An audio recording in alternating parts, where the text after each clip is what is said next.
ॐ रामाय रामभद्राय रामचन्द्राय वेधसे रघुनाथाय नाथाय सीतायाः पतये नमः। दक्षिणे लक्ष्मणो यस्य वामे च जनकात्मजा पुरतो मारुतिर्यस्य तं वन्दे रघुनन्दनम्। श्रीराम राम रघुनन्दन राम राम श्रीराम राम भरताग्रज राम राम श्रीराम राम रणकर्कश राम राम श्रीराम राम शरणं भव राम राम श्रीराम राम शरणं भव राम राम। माता रामो मत्पिता रामचन्द्रः स्वामी रामो मत्सखा रामचन्द्रः सर्वस्वं मे रामचन्द्रो दयालुर् नान्यं जाने नैव जाने न जाने। अब सबैभन्दा पहिले रामायणको बालकाण्डको यो दिव्य कथालाई यहाँहरूका समक्षमा हामी प्रस्तुत गर्दछौं। अब अवध नाम गरेको प्रान्तमा सरयू नदीका किनारमा अघिका समयमा अत्यन्तै राम्रो र ठूलो अयोध्या नाम गरेको शहर थियो। त्यो अयोध्या नाम गरेको शहरमा जहाँका ठूला ठूला रमणीय र विचित्र महलहरूले अत्यन्तै अपूर्व कालीगढको दृष्टान्त जुन नगरले दिइरहेका थिए, अत्यन्त सुन्दर नगर। अयोध्यावासी प्रजाहरू पनि अत्यन्त एक बुद्धिमान, विद्यावान, परिश्रमी र अत्यन्त उत्साही थिए। त्यो बेलामा अयोध्या शहर कस्तो थियो त भने शिल्पका कलाका तरिकाबाट, वाणिज्यका कलाका तरिकाबाट र विज्ञानहरूको वासस्थान जस्तो देखिन्थ्यो। त्यहाँका चारै वर्णका मानिसहरू आफ्ना आफ्ना काममा अत्यन्त रत थिए। ती अयोध्याका मानिसहरू कस्ता थिए भने उनीहरूलाई कुनै पनि प्रकारका विधर्मीहरूले दबाउन सक्दैनथे।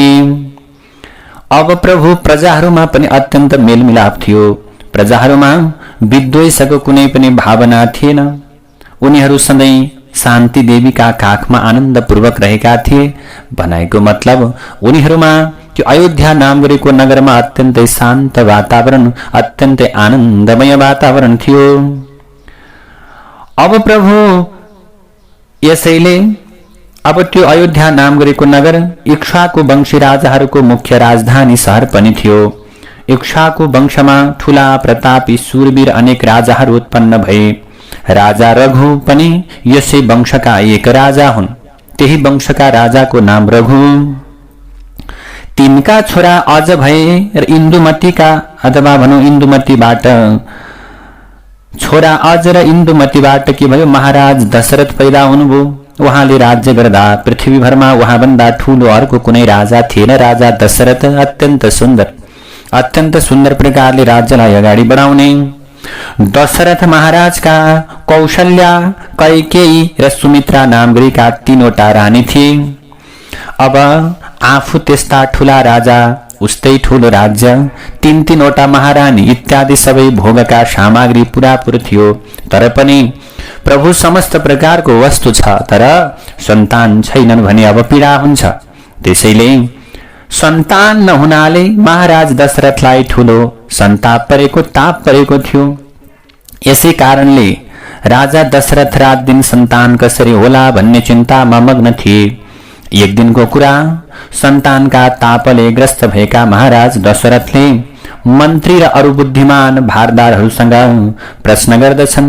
आज दशरथले भन्दछन्, प्रभु वंश रक्षाको उपाय के छ भनेर सल्लाह गर्दा उसमा ऋष्य श्रृंग ऋषिलाई ल्याएर पुत्रेष्टि यज्ञ गरेदेखि सन्तान अवश्य हुन्छन् भन्ने कुरा वशिष्ठ नाम गरेका पुरोहित गुरुबाट उपदेश मिल्यो।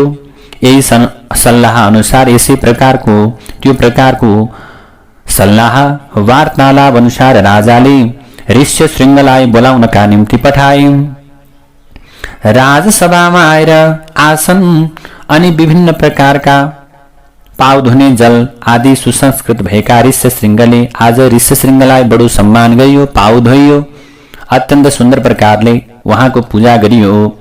र अब ऋष्यशृङ्गले भन्नुहुन्छ, हे महाराज, अब हजुरले यदि सन्तान प्राप्तिको इच्छा गर्नुहुन्छ भने हजुरले के गर्नुहोस्, पुत्रेष्टि नाम गरेको यज्ञ गरिबक्सियोस्, जसबाट पुत्रको उत्पादन हुनेछ।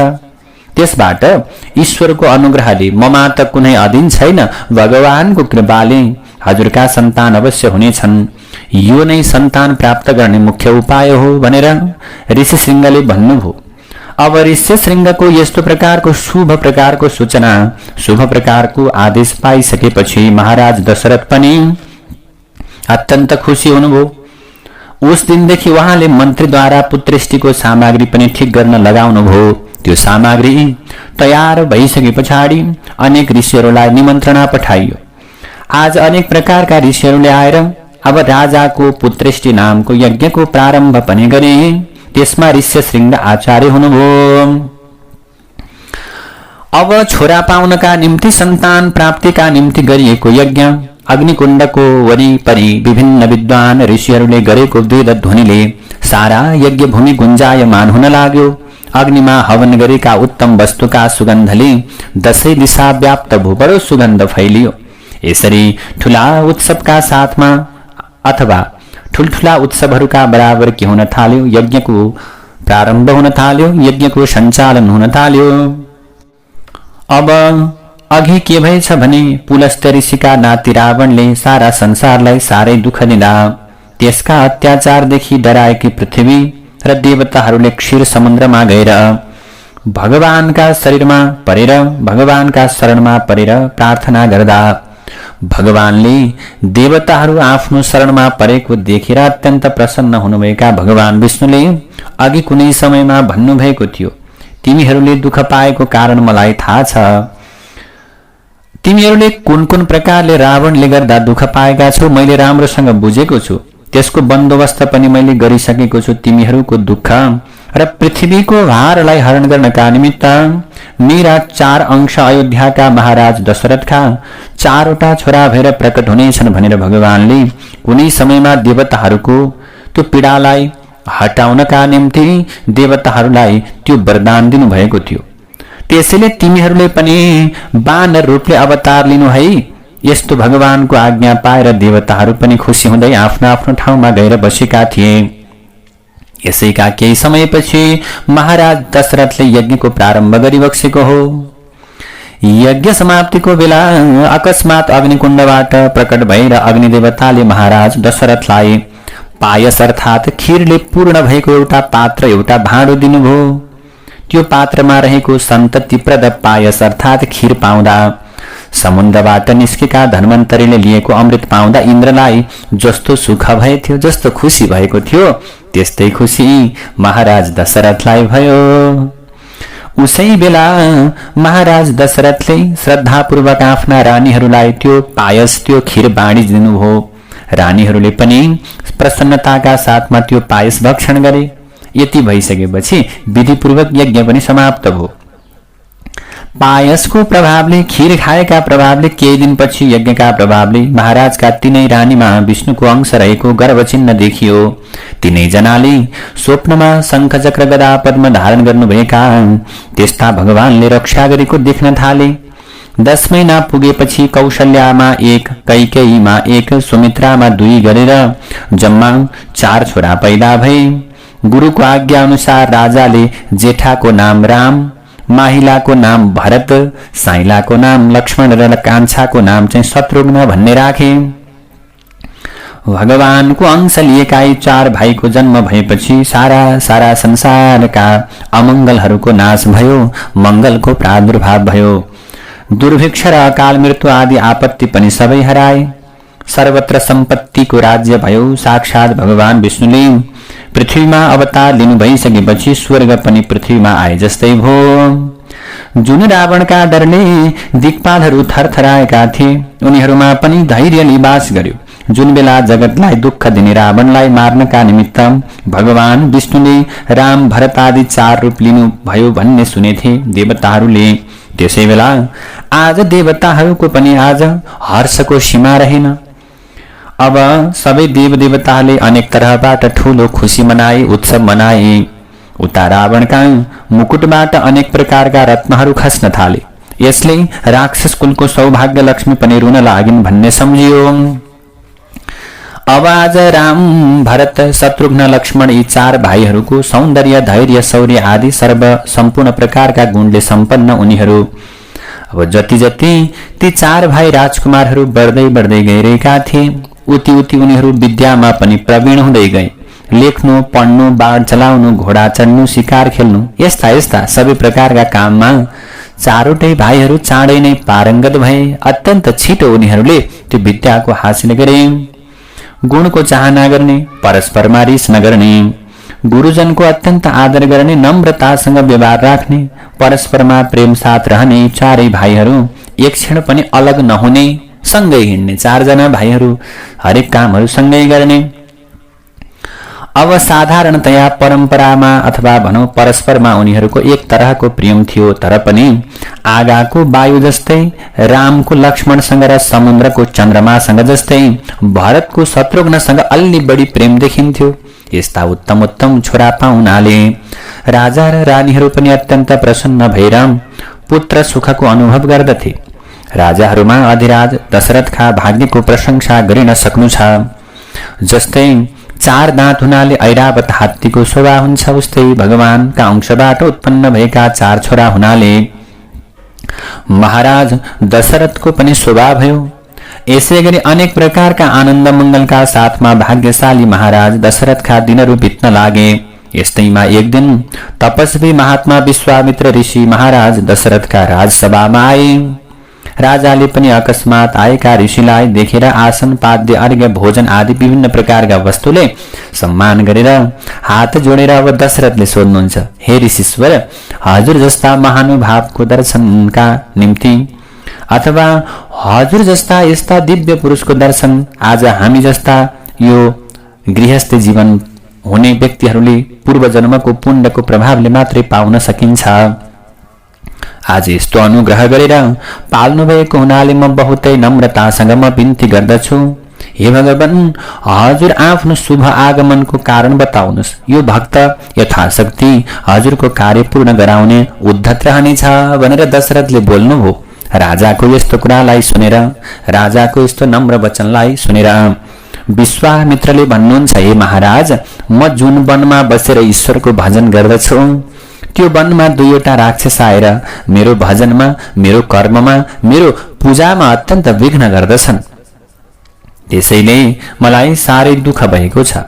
त्यसैले मेरो यज्ञमा विघ्न गर्ने प्रतापी राजा रावणका अनुचर ती महाबली मारीच र सुबाहु भन्ने 2वटा राक्षस हुन् है।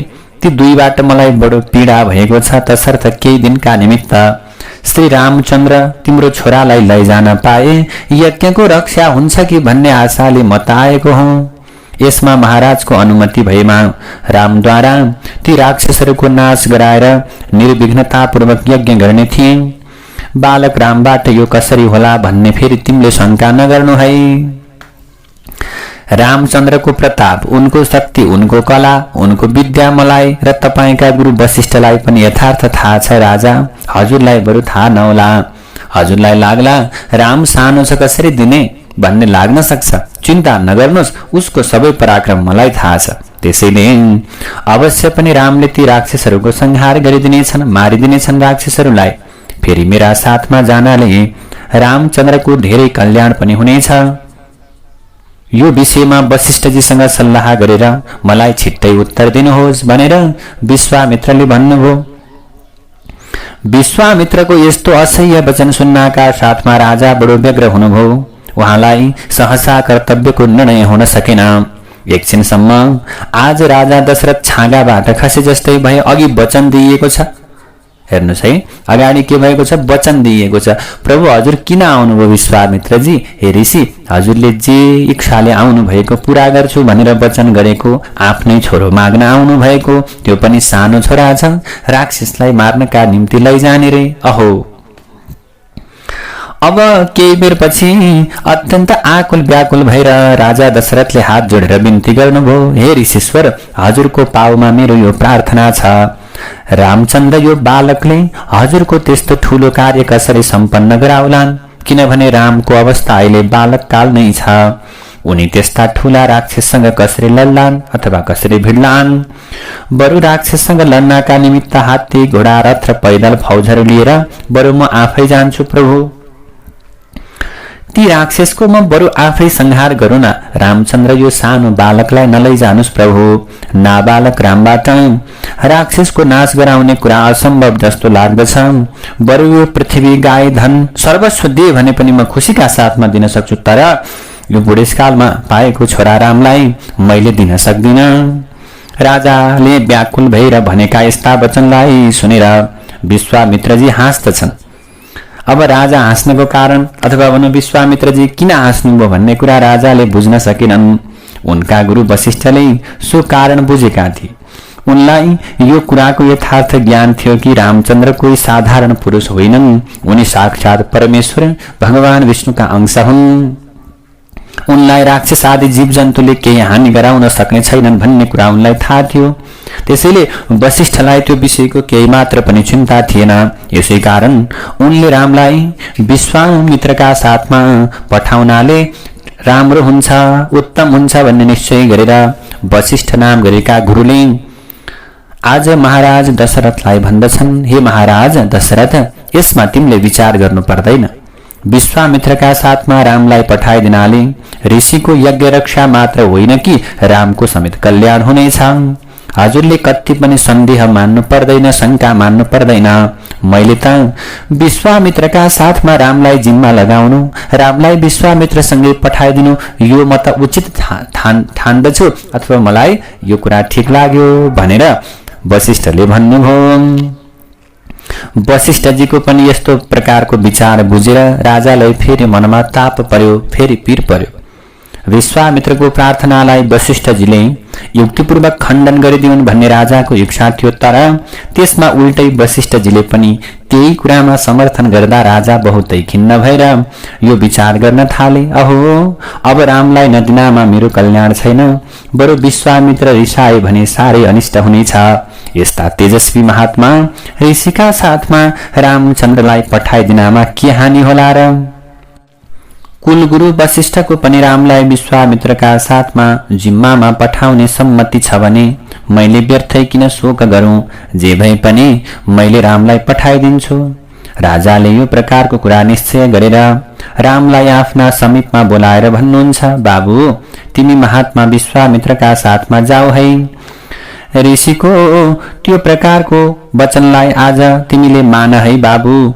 ऋषिले जे आज्ञा गर्नुहुन्छ त्यो काम गरेर आऊ है बाबु छोरा। तिम्रा हिसाबमा जस्ता वशिष्ठ गुरु हुनुहुन्छ उस्तै विश्वामित्र पनि हुनुहुन्छ। विश्वामित्रको खूब सम्मान गर्नु। तिमीले विश्वामित्र र हाम्रा गुरु वशिष्ठमा भेदभाव नराख्नु है, भेद बुद्धि नगर्नु है। यति भनेर राजाले विश्वामित्र जस्ता महात्माका साथमा रामलाई पठाउँदा खाली आशीर्वाद मात्र साथमा लगाइदिए पनि पुग्छ भन्ने निश्चय गरेर उनका साथमा कोही सेना नपठाई खाली जाने आज्ञा मात्र दिए। पिताजीको आज्ञालाई सिरोपर गरेर झटपट रामचन्द्र सरासर मुनिका साथमा ऋषिका साथमा अगाडि लागेर जानुभयो। आफ्नो अभिष्ट सिद्धि भएको हुनाले विश्वामित्र पनि बडो खुशीका साथमा तपोवनतिर जान लाग्नुभयो। लक्ष्मणको रामसँग विशेष प्रेम हुनाले दाज्यूलाई छोड्न सकेनन्। उनी पनि महाराज दशरथसँग विदा भएर रामका पछाडि पछाडि लागे। बाटामा विश्वामित्रले राम लक्ष्मणलाई अनेक उपदेश दिँदै बला र अतिबला अर्थात भोक र प्यास थकाइ नलाग्ने विद्या र अरू पनि अप्राप्य शस्त्र विद्या पनि पढाउँदै गए। ती दुई विद्याका प्रभावले राम र लक्ष्मणलाई कहीं भोक प्यास श्रम आदिले बाधा गर्न सकेनन्। यसरी जाँदा जाँदा धेरै दिनपछि ती तीनजना ठूलो जंगलमा पुगे। त्यो जंगलमा अत्यन्त बलिया बडा बडा हात्तीलाई समेत उचालेर फ्याँक्न सक्ने बल भएकी ताडका नाम गरेकी राक्षसनी बस्दथे। सो जंगल भएको ठाउँमा अघि कुनै एउटा शहर थियो। उसमा धेरै मानिसहरू बस्दथे। राक्षसीले त्यो शहरमा मनुष्यलाई खाँदा खाँदैमा शून्य गराएकी हुनाले त्यो ठाउँमा ठूलो जंगल जमेको थियो। ठूलो जंगल थियो, त्यहाँ कोही पनि बस्दैनथे। त्यो भीषण प्रकारको जंगलमा पुगेर विश्वामित्रले रामचन्द्रलाई भन्नुभयो, बाबु अब पहिले तिमीले यो राक्षसीलाई मार्नुपर्छ। यसले धेरै अपराध नगरेका निरअपराध ब्रह्मज्ञानी ऋषिहरूलाई अकालैमा अथवा कालमा अथवा अकाल समयमा कालको जाल राखेर पेट भरेर बसेकी छ बाबु। यसलाई नमारे अब पनि धेरै ऋषिहरूको नाश हुने देखिन्छ। त्यसैले तिमी यसलाई मार्ने काम गर। अब बाबु तिमीलाई फेरि नारीको वध किन गर्ने? नारीको वध त शास्त्रमा वर्जित छ भन्ने लाग्न सक्छ, तर पनि हामी ऋषिहरूको उपकारका निमित्त यो आततायीलाई मार्नका निम्ति केही दोष लाग्दैन बाबु। यसमा अरू केही विचार गर्नु पर्दैन। विश्वामित्रको यस्तो आज्ञा पाएर रामचन्द्रले त्यो राक्षसीलाई मार्नका निमित्त उत्ति नै खेर धनुको टंकार गर्नुभयो। रामचन्द्रले गरेको धनुको टंकारले 10 दिशा व्याप्त भयो। यो टंकारले जंगलका जन्तुहरू पनि झस्के।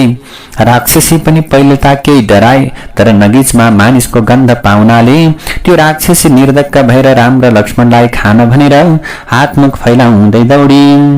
उसलाई आफू माथि आइलागेको देखेर श्रीरामले पनि तुरुन्तै धनुको सन्धान गरेर एक बाणले त्यसका हात काटिदिनुभयो। लक्ष्मणले पनि एक बाण थपेर उसको नाक काटिदिनुभयो। त्यसरी हात र नाक काटिएपछि त्यो त्यहाँबाट भागेर जंगलको त्यो झारभित्र गएर लुक्दछे। उहीबाट ती दुई भाइका उपर ठूला ठूला ढुङ्गाको वर्षा गर्न थाले। त्यसले हानेका ढुङ्गा यताबाट आउँछन् भनेर पत्ता नै पाइँदैनथ्यो। चारैतिरबाट ढुङ्गाको वृष्टि हुन्थ्यो, तर पनि ती दुई भाइले पनि के गर्नुहुन्छ? राम र लक्ष्मणले चारैतिर बाणको वर्षा गरेर 10 दिशालाई व्याप्त गर्नुभयो। राक्षसीका उपर पनि राक्षसीका माथि पनि बाणहरू आज पर्न थाले। ती तिखा तिखा बाणको चोट कहिल्यै पनि त्यसले खाएकी थिइन। त्यसैले श्री रामचन्द्रका बाणको पीडा सहन नसकेर व्याकुल भएर छटपटाउँदै लुकेका ठाउँबाट त्यो राक्षसी निस्की र राम लक्ष्मणलाई खान भनेर दौडन थाली। त्यसै बीचमा रामचन्द्रले एउटा बाण त्यसको छातीमा हान्नुभयो। त्यो बाण त्यसको वज्र जस्तो छाती छेडेर प्राण समेत लिएर पार गयो। अब यसरी बाणले छाती छेडिना साथ ताडका नाम गरेकी राक्षसनी धडाममा जमिनमा गिरे। त्यो गिर्नाको अथवा त्यो गिर्नाले त्यहाँको भूमि पनि थर्क्यो अनि रावणकी अति स्थिर राज्य लक्ष्मी पनि थर्किन्। त्यो पछाडि नै रावणको भावी पतनको सूत्रपात पनि भयो। ताडका जमिनमा पर्नाका साथ प्राण छोडेर परम धाम गई। भगवान रामचन्द्रका हातबाट मरेको हुनाले अब भानुभक्त रामायणको एउटा श्लोक म हजुरहरूलाई सुनाउँछु। के भयो त भने,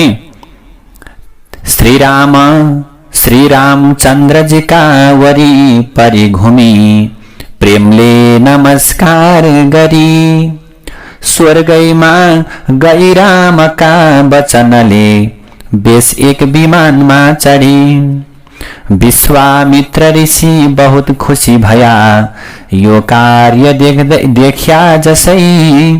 जो सब शास्त्र रहस्य हो सब दिया ती रामलाई तसै।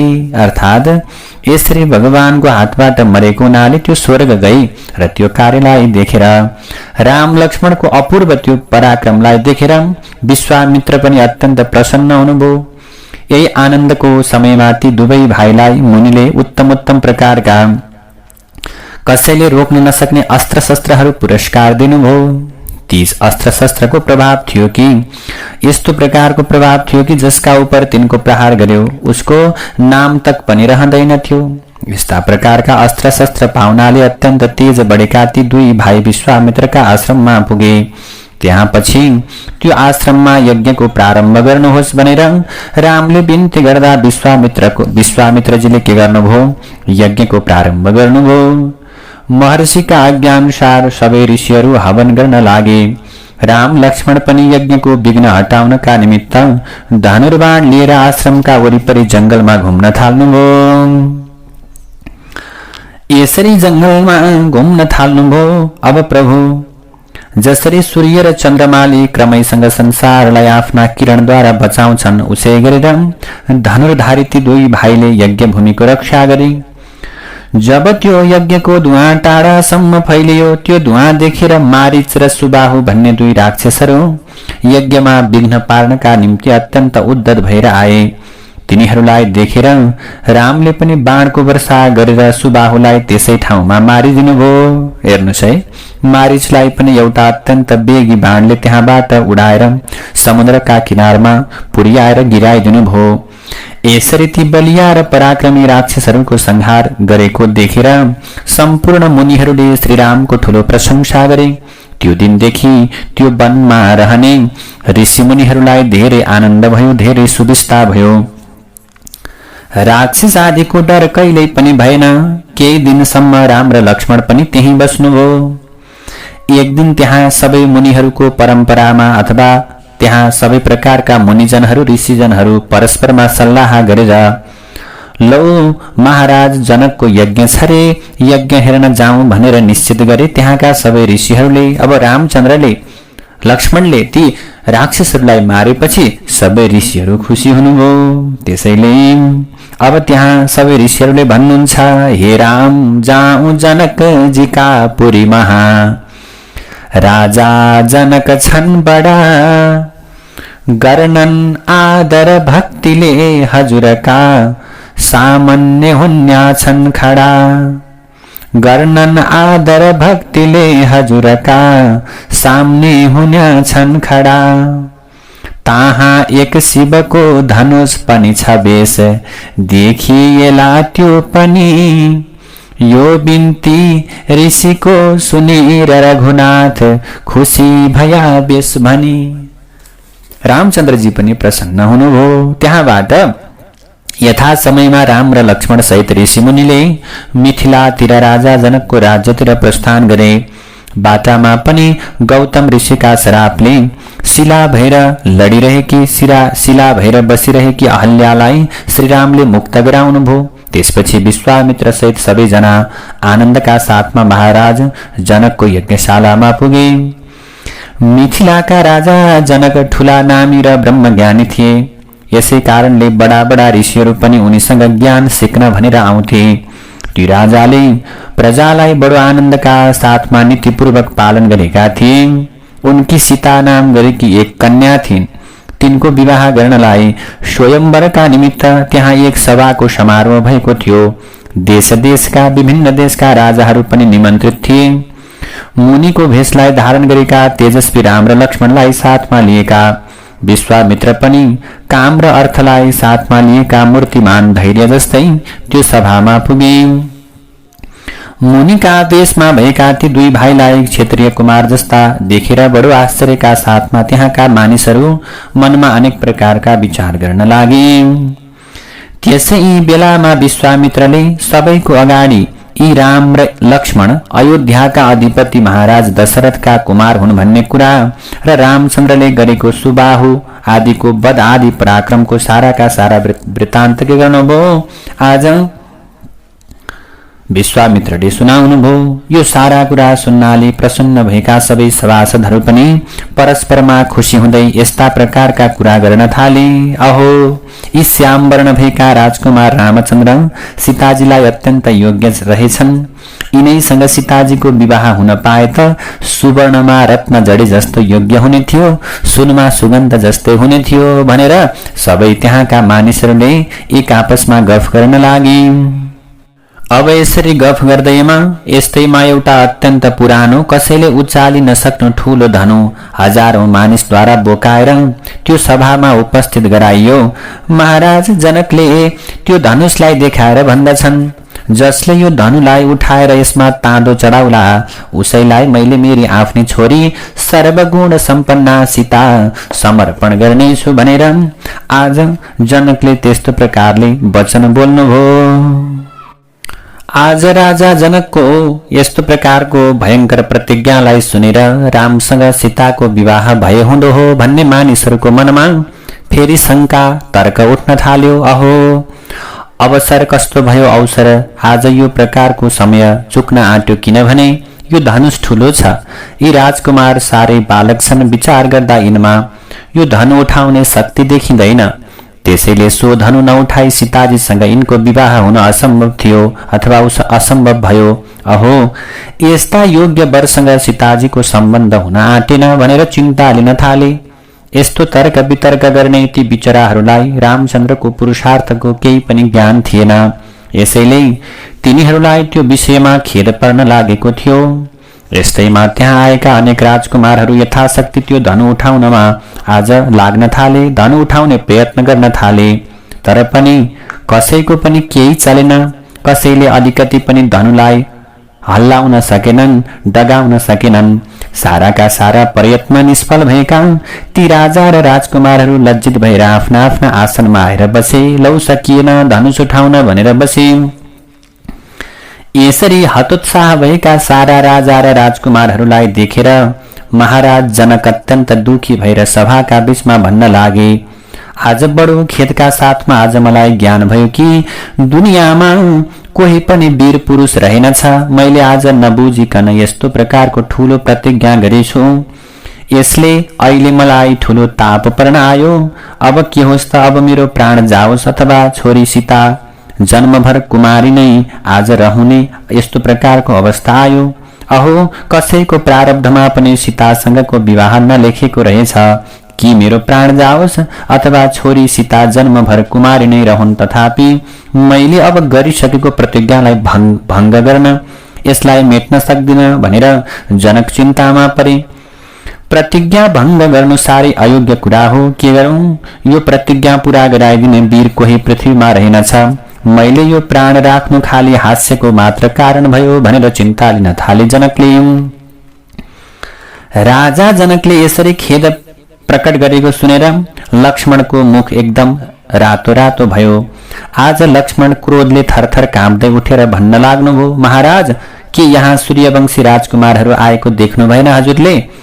यो कति ठूलो कुरा हो र यो सानो कुरामा सारा क्षेत्रीयलाई उचनीच भनेर भन्नु ठिक पर्दैन। दाजेज्यूका कुरा परेरहन्, म पनि यो जीर्ण धनुलाई अहिले टुक्रा टुक्रा गरेर फ्याँक्दिन सक्दछु। हेर्नुस् है, लक्ष्मणले भन्नुभयो। लक्ष्मणलाई साह्रै क्रोध चढेको देखेर श्रीरामले एकपटक उनका पीठमा धाप मारेर भन्नुभयो, भाइ, यसरी रिसाउनु हुँदैन। आऊ यहाँ बस, चित्तको बेगलाई रोक। दाजुको यस्तो आज्ञालाई सुने तापनि लक्ष्मणको रिस कम भएन। फेरि गर्जेर बोल्न थाल्नुभयो लक्ष्मणजी, दाजु, के जनकले हाम्रो यस्तो तिरस्कार गर्नु योग्य हो त? आगाको सानो फिलिङ्गाले पनि ठूलो जंगल भस्म गराउन सक्छ भने हामीलाई केटाकेटी बालक सम्झेर जनकले यसो भन्नु हाम्रो महान तिरस्कार हो। उहाँले यो कार्य गरिसक्नु भएपछि कि अथवा भनौं सूर्यवंशी राजपूतहरूमा पनि विद्यार्थी वीर कोही रहेनछन्। यो कत्रो लज्जाको कुरा हो। यो अवहेलना कसले सहन गर्न सक्छ र दाजु भनेर रिसले आज अत्यन्त आक्रोशित भएका लक्ष्मण यताउति हेर्दै रामका नजिकमा घुम्न लाग्नुभयो। यही अवसरमा विश्वामित्रले अघि सरेर रामसँग भन्नुभयो, बाबुराम, यो बेला महाराज जनकलाई ठूलो पीर परेको छ। यो सन्ताप छुटाउने मौका यही हो बाबु। लौ प्रयत्न गर। यो बखतमा देखाएको पुरुषार्थ नै तिम्रा निम्ति प्रशंसनीय हुनेछ। ऋषिको आज्ञा सुन्न साथ रामचन्द्र धनु उठाउने आज त्यो प्रकारको प्रयत्न गर्नका निम्ति लाग्नुभयो। त्यति साना रामचन्द्रको त्यस्तो साहस देख्दा त्यहाँ बसेका सबैलाई ठूलो आश्चर्य भयो। यस्तैमा सीताजी पनि सखीहरूका साथमा वरमाला लिएर त्यहाँ आउनुभयो। अगाडि उत्साह, धैर्य, गाम्भीर्य र वीर रसले पूर्ण भएका रामचन्द्रको मोहिनी मूर्ति देख्दा उहाँका मनमा अनुराग प्रेमको अंकुर पैदा भयो। यसैले सीताजी ईश्वरसँग मनमनै प्रार्थना गर्न लाग्नुभयो। भगवानसँग प्रार्थना गर्नुहुन्छ सीताले मनमनै। आज माता सीताले प्रार्थना गर्न लाग्नुभयो भगवानसँग, हे परमात्मन, यो धनुलाई आज हल्का गरिदिनुस्, आज अत्यन्त हलुका बनाइदिनुस्, हलुङ्गो बनाइदिनुस् भगवान। यो धनु उठाउँदा श्री रामचन्द्रलाई कति पनि दुःख नहोस्, परिश्रम नहोस्, परिश्रम नपरोस्, दुःख नपरोस्, पीडा नहोस्। यता सीताजी यस्तै विचारमा मग्न हुनुहुन्थ्यो। उता के गर्नुभयो त भने भगवान श्री रामचन्द्रजीले अत्यन्त सुन्दर प्रकारको कर्म गर्नुभयो। तादो जल्दी चढाई खैचनु भयो, ताहाँ धनुषकै जसै दुई टुक भई गिर्यो धनुता, खुसी भया सब तसै, हर्षै हर्ष भयो तसै बखतमा, सारा जनकपुर भरी आदर खुप प्रभुको गर्या जनकले आलिङ्गनादि गरी। अब के भयो त भने त्यहाँ रामचन्द्रले आज सहजै धनु उठाउनु भयो। ताँदो चढाउनका निमित्त उहाँले अलिकति खिच्दैमा बडो भयंकर शब्दका साथ भाँचिएर एकदम त्यो धनु दुई टुक्रा भयो। त्यो शब्द सुन्न आज त्यो शब्द सुन्दा साथ त्यो दृश्य देख्न साथ विश्वामित्र र राम लक्ष्मण बाहेक त्यो सभामा बसेका राजा जनक समेत सारा सभासदहरू झस्किया हो। के भयो यस्तो, सानो बालकले धनु उठायो भाँच्यो भनेर। एकछिनपछि सबै एकै स्वरले आश्चर्यपूर्वक भन्न लाग्या हो, रामचन्द्रको कस्तो पराक्रम रहेछ। अघिसम्म यो बालक राजकुमार रामले यो धनु तोड्नुहोला भन्ने कसैको मनमा पनि थिएन। धनु भाँचिनाका साथमा महाराज आज जनकले सीताजीलाई बोलाएर भन्नुभयो, हे छोरी, धन्य तिम्रो भाग्य, वीर यस्ता पराक्रमी श्रीमान पाएर तिमी वीर बधु हुने भयो। अब रामचन्द्रलाई माला पहिराउ, ढिलो नगर। त्रिजातिले वीर र गुणी पति पाउनु भनेको ठूलो भाग्य हो। तिमी साह्रै भाग्यवती रहेछौ। यस्ता वीर गुणी र सुन्दर वर पायो, मेरो मन साह्रै खुसी भयो। यस्तो भन्दै गदगद भएर महाराज जनक रामचन्द्रको प्रशंसा गर्न लाग्नुभयो। त्यसै बेलामा श्री सीताजीले पनि मंगल वाद्यका साथमा रामचन्द्रलाई वरमाला पहिराइदिनु भयो। त्यो देखेर चारैतिरबाट सारा दुनियाँले रामचन्द्रको जय जयकार गर्न थाले। त्यो सभामा हर्षको सीमा रहेन। विवाहको दिन नगीचै नियत भएको हुनाले अथवा नजिकै आएको हुनाले उसै दिनदेखि सरजामको तयारी हुन लाग्यो। अयोध्यामा महाराज दशरथलाई समाचार दिन भनेर त्यहाँबाट दूतहरू जनकको आज्ञाले दौडे। वहाँ पुगेर तिनीहरूले खुसीका साथमा यो सबै शुभ समाचार सुनाए। यस्तो हर्षको कुरा सुन्दा राजा दशरथले पनि मन्त्रीद्वारा विवाहको सामग्री रथ, हात्ती, ऊँट र आज विभिन्न प्रकारका गाडाहरू तयार गराए। त्यो प्रकारको सामग्री ठिक भइसके पछाडि आफ्ना कुल कुटुम्ब र मन्त्रीहरूका साथमा गुरु वशिष्ठलाई अगाडि लगाएर आज राजा जनक मिथिलातिर प्रस्थान गरे। बाटामा ठूलो उत्सव मनाउँदै धेरै लस्करहरू चल्न लाग्यो। मानिसहरूका पाउ र घोडाका टापले केउन थाल्यो। बाटाका पत्थरहरू पनि धुला हुन थाले। राजा जनकले पनि ठाउँ ठाउँमा बासमा उत्तम उत्तम अन्नपात आदिहरूको ठिक ठिक प्रबन्ध मिलाएका थिए। नदीहरू तर्नुपर्ने ठाउँमा पुल पनि बनाएका थिए। बाटामा कुनै पनि प्रकारको कुराको कमी थिएन। यस्तो सबै प्रकारबाट आफ्नो पूरा सत्कार गरेको देखेर महाराज दशरथलाई पनि अत्यन्त हर्ष भयो। चारै दिनका दिनमा सारा फौज समेत उनी मिथिलामा पुगे। राजा जनककी उर्मिला भन्ने अर्की छोरी र उनका भाइ कुशध्वजकी माण्डवी र श्रुतकीर्ति भन्ने दुई छोरी गरेर सीताजी समेत जम्मा 4 कन्या थिए। दशरथ महाराजका पनि राम, भरत, लक्ष्मण र शत्रुघ्न यी 4 कुमार थिए। यिनै 4 भाइको सीता, उर्मिला, माण्डवी र श्रुतिकृति 4 कन्यासँगको यथाक्रमले विधिपूर्वक विवाह भयो। हेर्नुस् है, त्यो विवाहद्वारा अनेक प्रकारका उत्सवका साथमा परस्परमा उचित सम्बन्ध हुनाले दुई पक्षका राजाको मनमा अत्यन्त ठूलो प्रकारले आनन्द भयो। वैदिक विधि अनुसार कन्यादान आदि कर्म सकिसके पछाडि केही दिनपछि महाराज जनकले हात्ती, घोडा, रथ, वस्त्र, आभूषण, साराका सारा दास दासी आदि असंख्य सामग्री दिएर, असंख्य उपहार दिएर आफ्नो कुल आचार अनुसार छोरीहरूलाई विदाई गरे। महाराज दशरथ आदि कुटुम्बहरूलाई पनि विनयपूर्वक अनेक शिष्टाचारले सन्तुष्ट गराएर अयोध्यातिर पठाउने प्रबन्ध गरे। उनका यथोचित सम्मानबाट प्रसन्न भएका राजा दशरथ पनि 4 छोरा 4 बुहारीलाई लिएर सबै सेनाका साथमा ठूलो उत्सव मनाउँदै अयोध्यातर्फ फर्के। दशरथ बीच बाटामा आइपुगेपछि आगाले बल्न लागेको पर्वत जस्तो दिदीप्यमान शरीर भएका, एक हातमा धनु र अर्को हातमा भीषण वंशहरू काँधमा राखेका क्षेत्रीय कुलको संहार गर्ने जमदग्निका छोरा परशुराम अकस्मात आउन लागेका देखिए। अघि यिनका बाबु जमदग्निलाई क्षेत्रीयहरूले बिना अपराधमा मारेका थिए।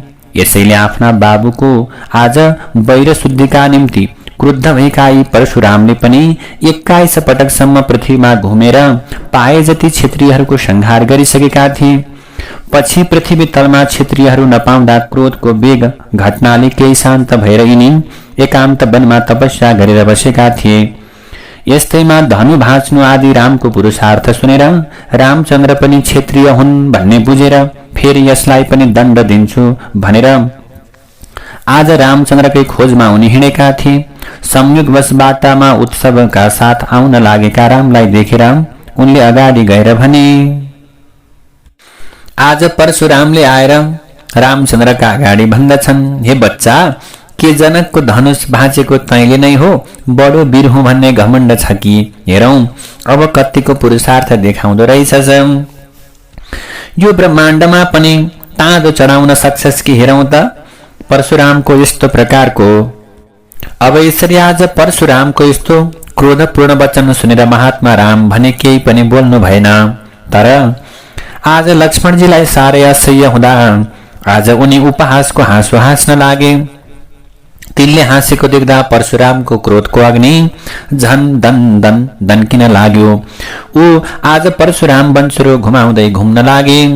तिनको यो प्रकारको अवस्थालाई देखेर लक्ष्मण केही हाँसेर भन्नुहुन्छ, तपाईं यो वंशरोलाई यति अग्लो गरेर किन उठाउनुहुन्छ?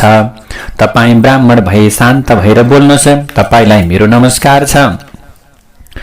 वंशरो कोदालो देखाउने हो भने हामी पनि क्षत्रियकै बच्चा हौं, यो कुरा सहन सक्ने छैनौं। लक्ष्मणको यस्तो प्रत्युत्तर पाउँदा रिसले चुर भएर परशुरामले वंशरो उठाएर तिनका उपरमा प्रहार गर्न जाइ लागे।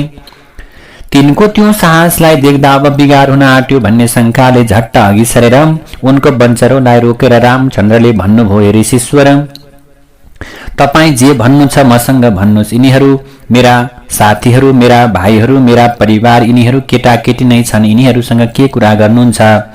रामले यसो भनेको सुनेर परशुराम झन्सरको बोले, अहो थाहा छ यो सब तेरै काम हो, बडो बहादुर छु भनेर भन्छस् तैँले।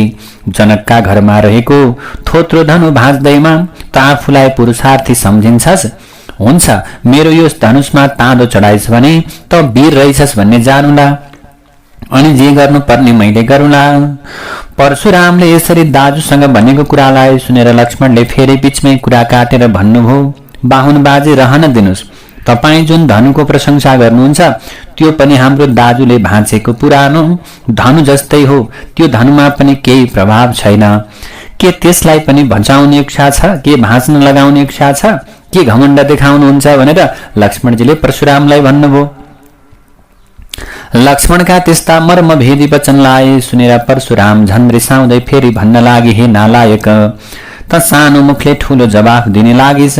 अब म सहन सक्दिन।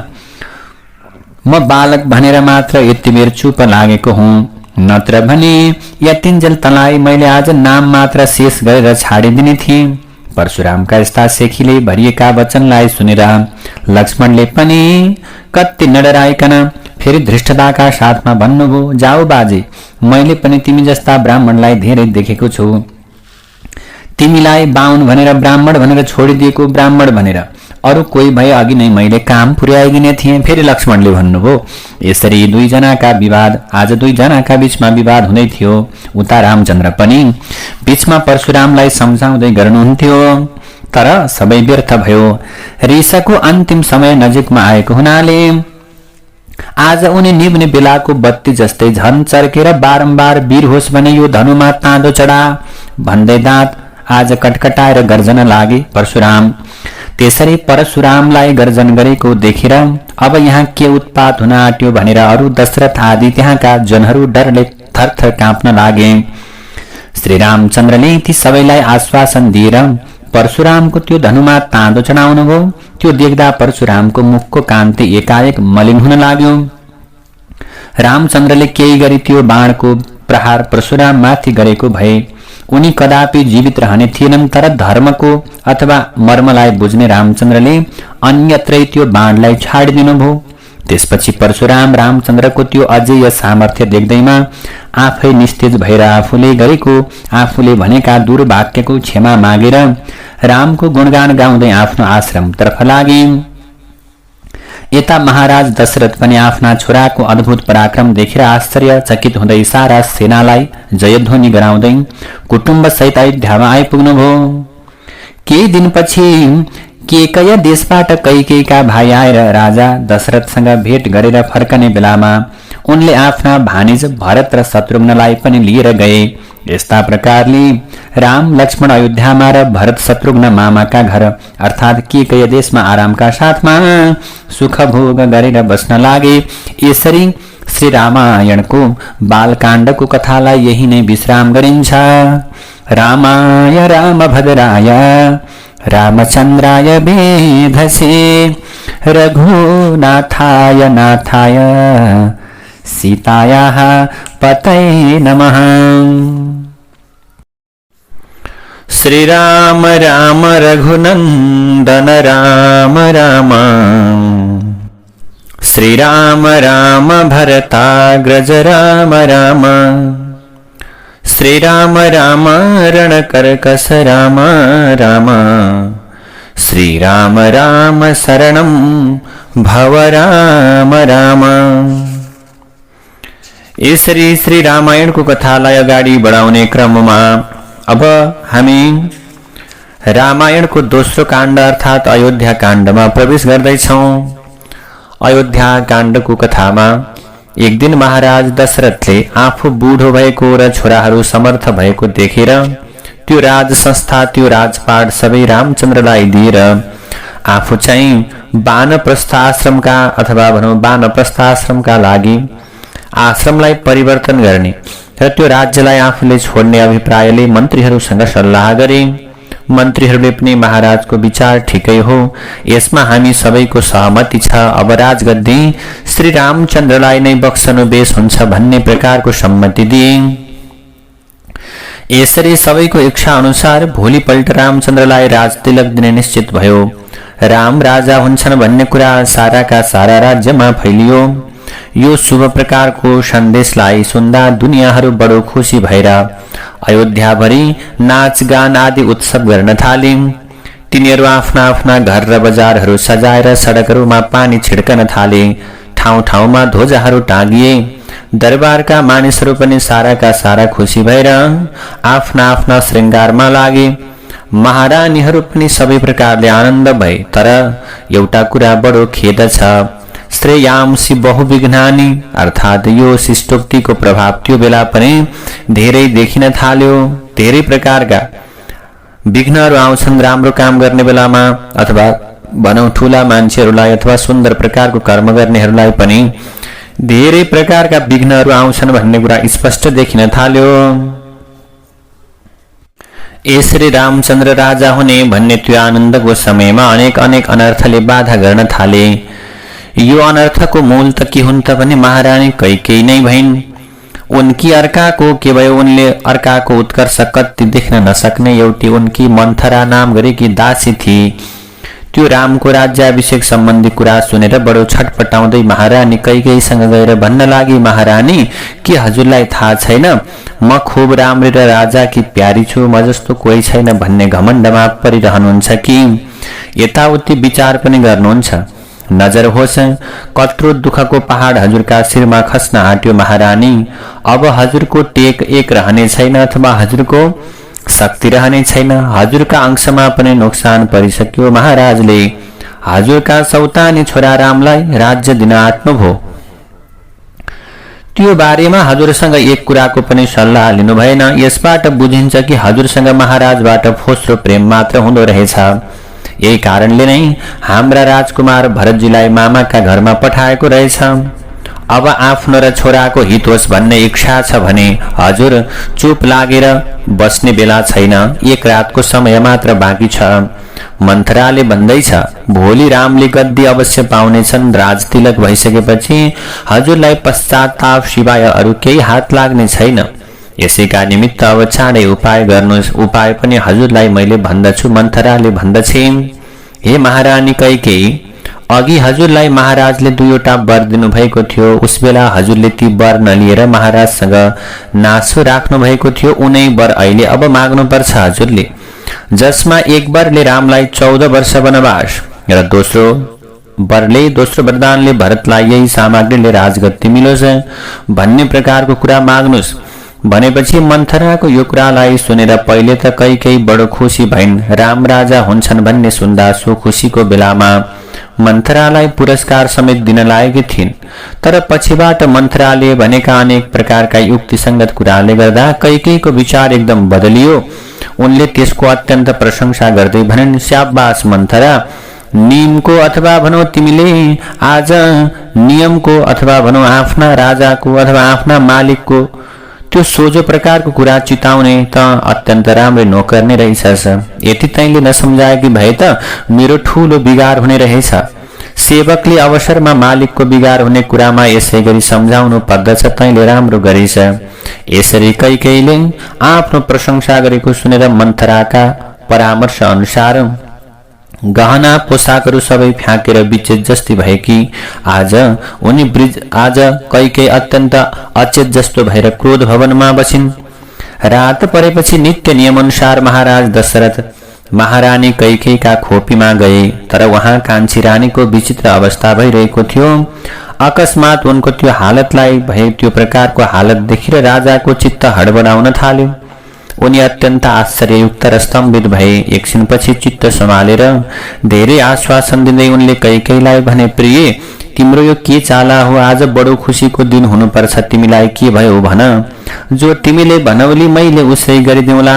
यस्ता प्रकारसँग राजाले आँखाको आँसु पोछिदिँदै धेरै सम्झाएर सोद्धा रानी कैकेयीले बिस्तारै उठेर दीन वचनले अत्यन्त दुखी भएर भन्न लागिन्, महाराज, हजुर सत्यवादी हुनुहुन्छ। हजुरले झुटो बोलेको मलाई कहिल्यै पनि थाहा छैन। हजुरबाट अघि मैले 2वटा वरदान पाएकी थिएँ।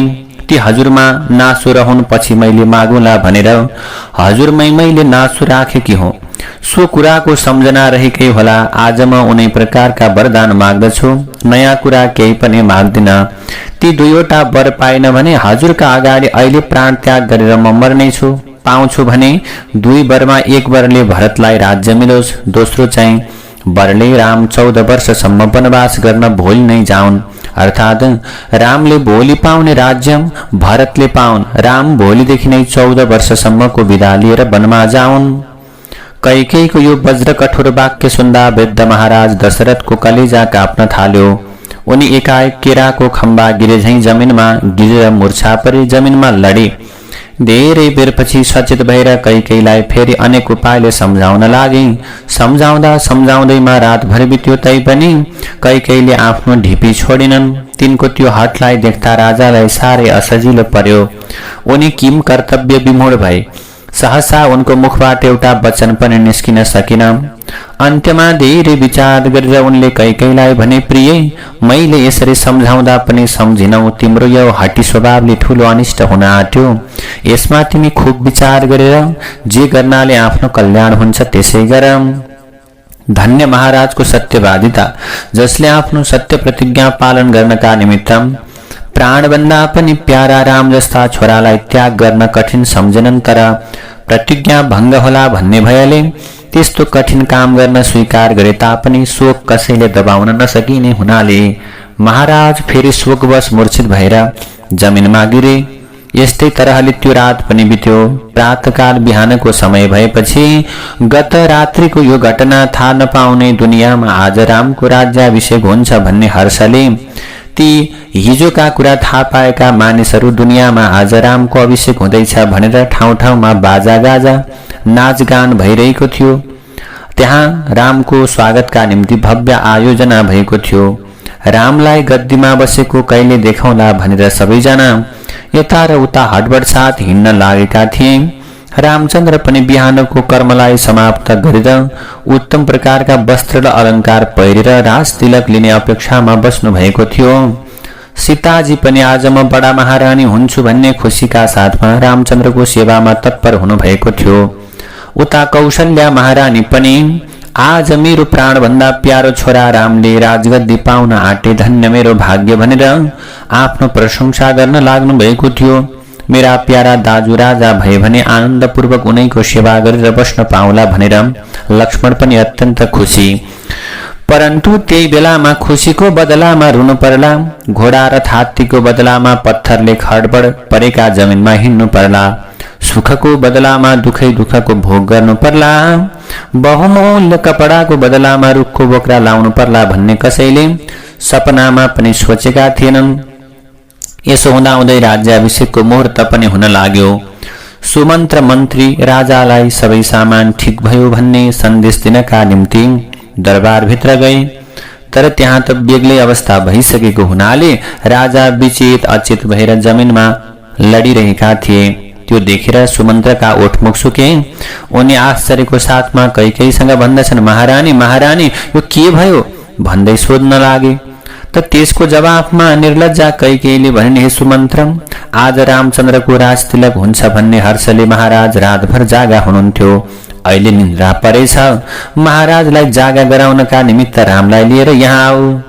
कैकेयीका यस्ता कुरालाई सुनेर शुभ समयको मुहुर्त टर्ला भनेर सुमन्त्रले पनि के गरे, झटपट गएर रामचन्द्रलाई त्यहाँ ल्याए। त्यो बेलासम्म पनि महाराज दशरथ मूर्छेमा परेका थिए। पिताजीको त्यो अवस्था देखेर रामचन्द्रको दिल घरबराउन थाल्यो। उहाँले विनीत भएर आज अत्यन्त विनीत भावसँग दुखी भावसँग माता कैकेयीसँग सोध्नुभयो, आमा माताजी, हामीले पिताजीको यस्तो प्रकारको ताप दिलाउने अपराध कुनै प्रकारको गरेका थिएनौं, नराम्रो बोलेका पनि थिएनौं। अब के प्रकारले यस्तो भयो त? आज पिताजीलाई के भयो?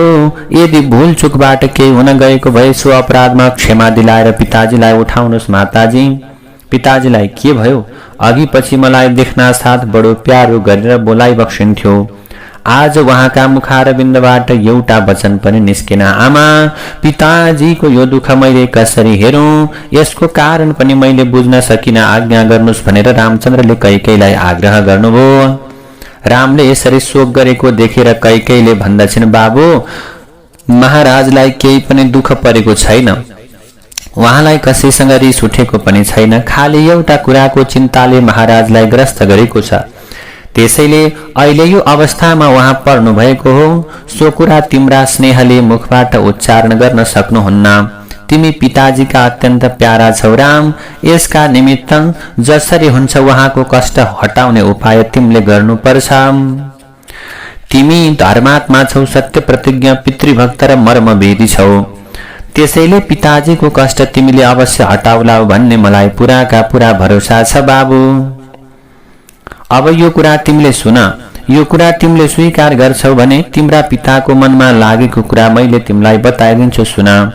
कैकेयीले त्यो अभिप्राय त्यो अथवा भनौं कैकेयीको त्यो कुरालाई सुनेर रामचन्द्रले भन्नुभयो, आमा आमा, आज्ञा गर्नुहोस् न, म पिताजीका निमित्त आगामा हाम फाल्न पनि तयार छु, विष पिउन पनि उद्धत छु, समुद्रमा पस्न पनि तयार छु, सर्वस्व त्याग गर्न पनि म तयार छु। मैले जे गर्नुपर्छ सो कुरा चाँडै आज्ञा गर्नुहोस्।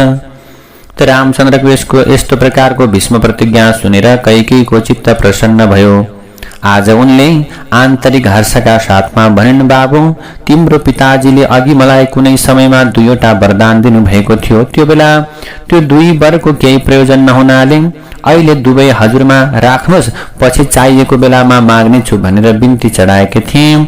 आज उनै वरमा एक वरले तिमीलाई 14 वर्षसम्मको वनवास र अर्को वरले भरतलाई यही सबै सामग्रीले अयोध्याको राज्य मिलोस् भनेर महाराजसँग मैले मागे।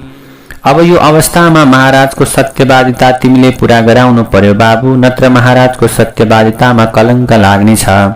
अब यसमा आफै विचार गरेर जे गर्न उचित सम्झन्छ उस्तै गर। त कैकेयीको यस्तो स्वार्थपूर्ण वचनलाई सुन्दा अलिकति पनि खेद नमानिकन, अलिकति पनि चिन्ता नमानिकन प्रसन्नताका साथमा रामचन्द्रले भन्नुभयो, आमा, हे माताजी, यसमा हजुरले कति पनि धन्दा मान्नु पर्दैन। पिताजीको आज्ञा पालन गर्नु नै मेरो मुख्य कर्तव्य र धर्म हो। म खुसीका साथमा वनमा जान्छु। भरतलाई चाँडै झिकाएर राजतिलक दिने प्रबन्ध मिलाई बक्सियोस्, पिताजीलाई पनि उठाइ बक्सियोस्। अहो धन्य श्री रामचन्द्रको पितृभक्ति पुत्रले यस्तै गर्नुपर्दछ, पुत्र यस्तै हुनुपर्छ। हेर, जुन श्रीरामलाई राजगद्दी पाउने सन्देश सुन्दा हर्षले उन्माद पनि चढेन, तत्कालमा वनवास गर्न जाने समाचार सुन्दा पनि कुनै खेद लागेन। अहो रामचन्द्रको कस्तो धैर्यता, हैन? यसबाट हामी सारा लोकले पितृभक्ति र धैर्यताको विषयमा ठूलो शिक्षा लिनुपर्छ।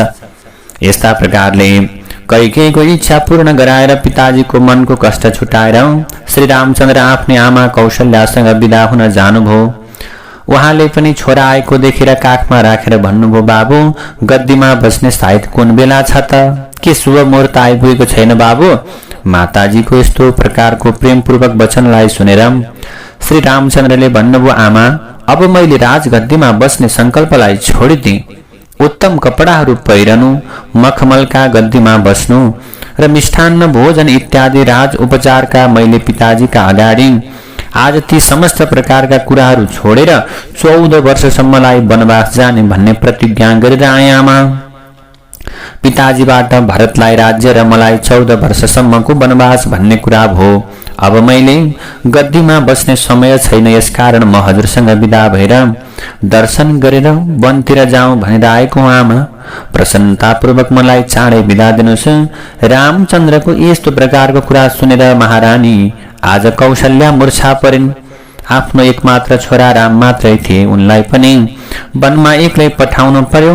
यसमा मूर्छा सिवाय अरू उनको शरण के हुन्थ्यो र बिचरी कौशल्या आफ्ना प्राणप्रिय छोरा रामको राजगद्दीका बदलामा भीषण वनवास सुन्दा पनि किन विह्वल नहुन् त बिचरा। उनमा शोकको सीमा नै रहेन। लक्ष्मणलाई पनि यो समाचार पाउँदा पिताजीको अविचारमा साह्रै क्रोध उठेर आयो। उनी पनि उही आएर कौशल्यासँग भन्न लागे, आमा आमा कैकेयीले भन्दैमा र नारीका बसमा रहने अविवेकी विपरीत बुद्धि भएका पिताजीको आज्ञा भयो भन्दैमा आज दाजुको वनवास हुन सक्छ त? मैले यो कुरा कदापि मान्न सक्दिन। दाजुले वनमा जानुपर्ने के अपराध गर्नु भएको छ र? सारा दुनियाँमा आजसम्म दाजुको दोष कसैले देखेको छैन, कसैको मुखबाट सुनेको पनि छैन। त्यस्तो निरपराधी पुत्रलाई आज स्त्रीका बसमा परेर बन्जा भन्ने पिताजीको अविचार सिवाय अरू के हुन सक्छ र? अब यस्ता अविवेकी पिताजीको हुकुम मान्नमा म असमर्थ छु। दाजुले वनमा गएर कष्ट सहनु पर्दैन, यसमा जो परिआउँछ त्यो कुरालाई मैले टार्छु।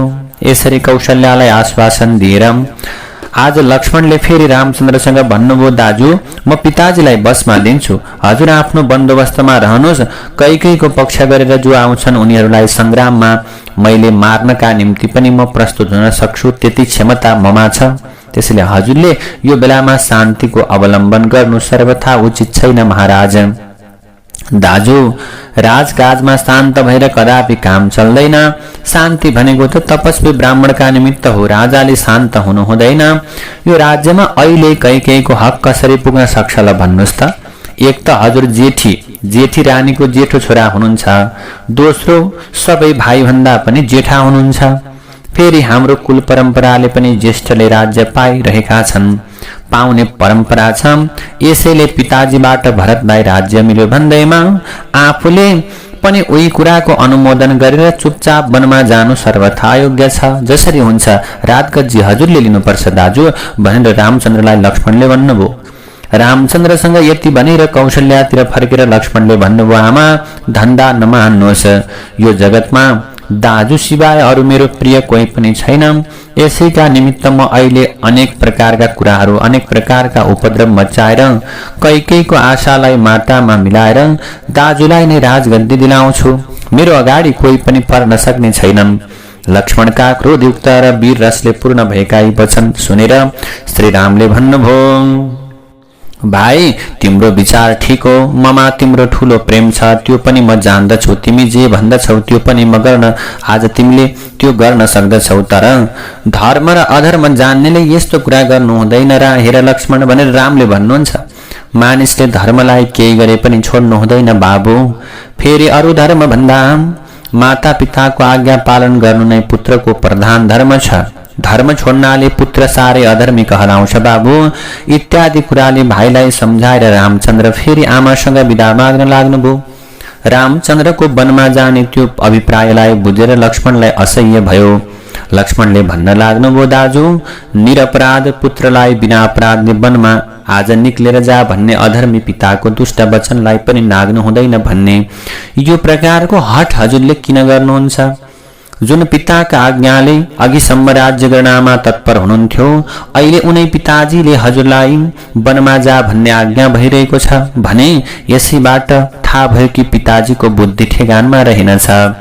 अघि एउटा कुरा थियो, फेरि अहिले अर्कै कुरा भयो। नजाने अलि बेरमा कुन आज्ञा हुनेछ के थाहा छ र। त्यस्तो अव्यवस्थित चित्त भइसकेका महाराजलाई अघि पछि चाहिँ सधैँ ठहराएर उहाँले जे भन्यो उही काम गरेर राजकाजमा निर्वाह हुन सक्दैन प्रभु। हे दाजु, चिन्ता नलिनुस्। त्यसैले मैले फेरि पनि बिन्ती गर्छु, अहिले हजुरले सहसा वनमा जानुको आवश्यकता परेको छैन। मेरो प्रारब्धले पिताजीको मुखबाट त्यस्तै वचन निस्क्यो। अब जे भए पनि उसको उल्लङ्घन गर्न सक्दिन भन्ने आज्ञा हुन्छ भने पनि आजै नै हजुरलाई थाहा हुनेछ कि प्रारब्ध र पुरुषार्थमा कुन चाहिँ बलवान रहेछ। मैले आफ्नो पुरुषार्थले पिताजीको त्यो वचनलाई अन्यथा गराइदिन्छु।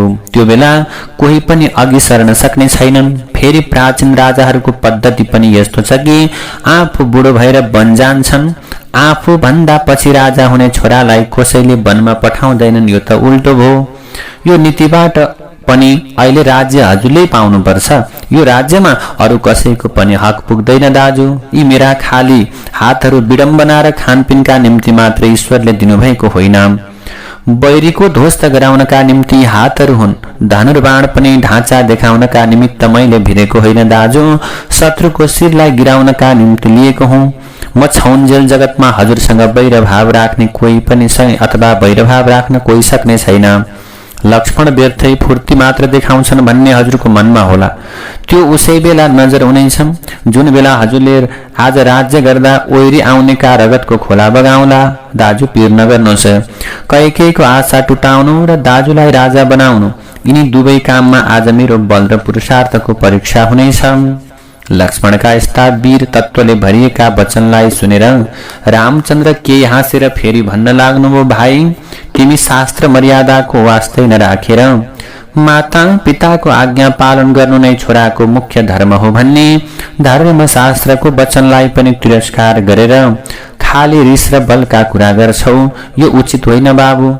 हामीले शास्त्र मर्यादा थाम्नै पर्छ, माता पिताको आज्ञा पनि मान्नै पर्छ।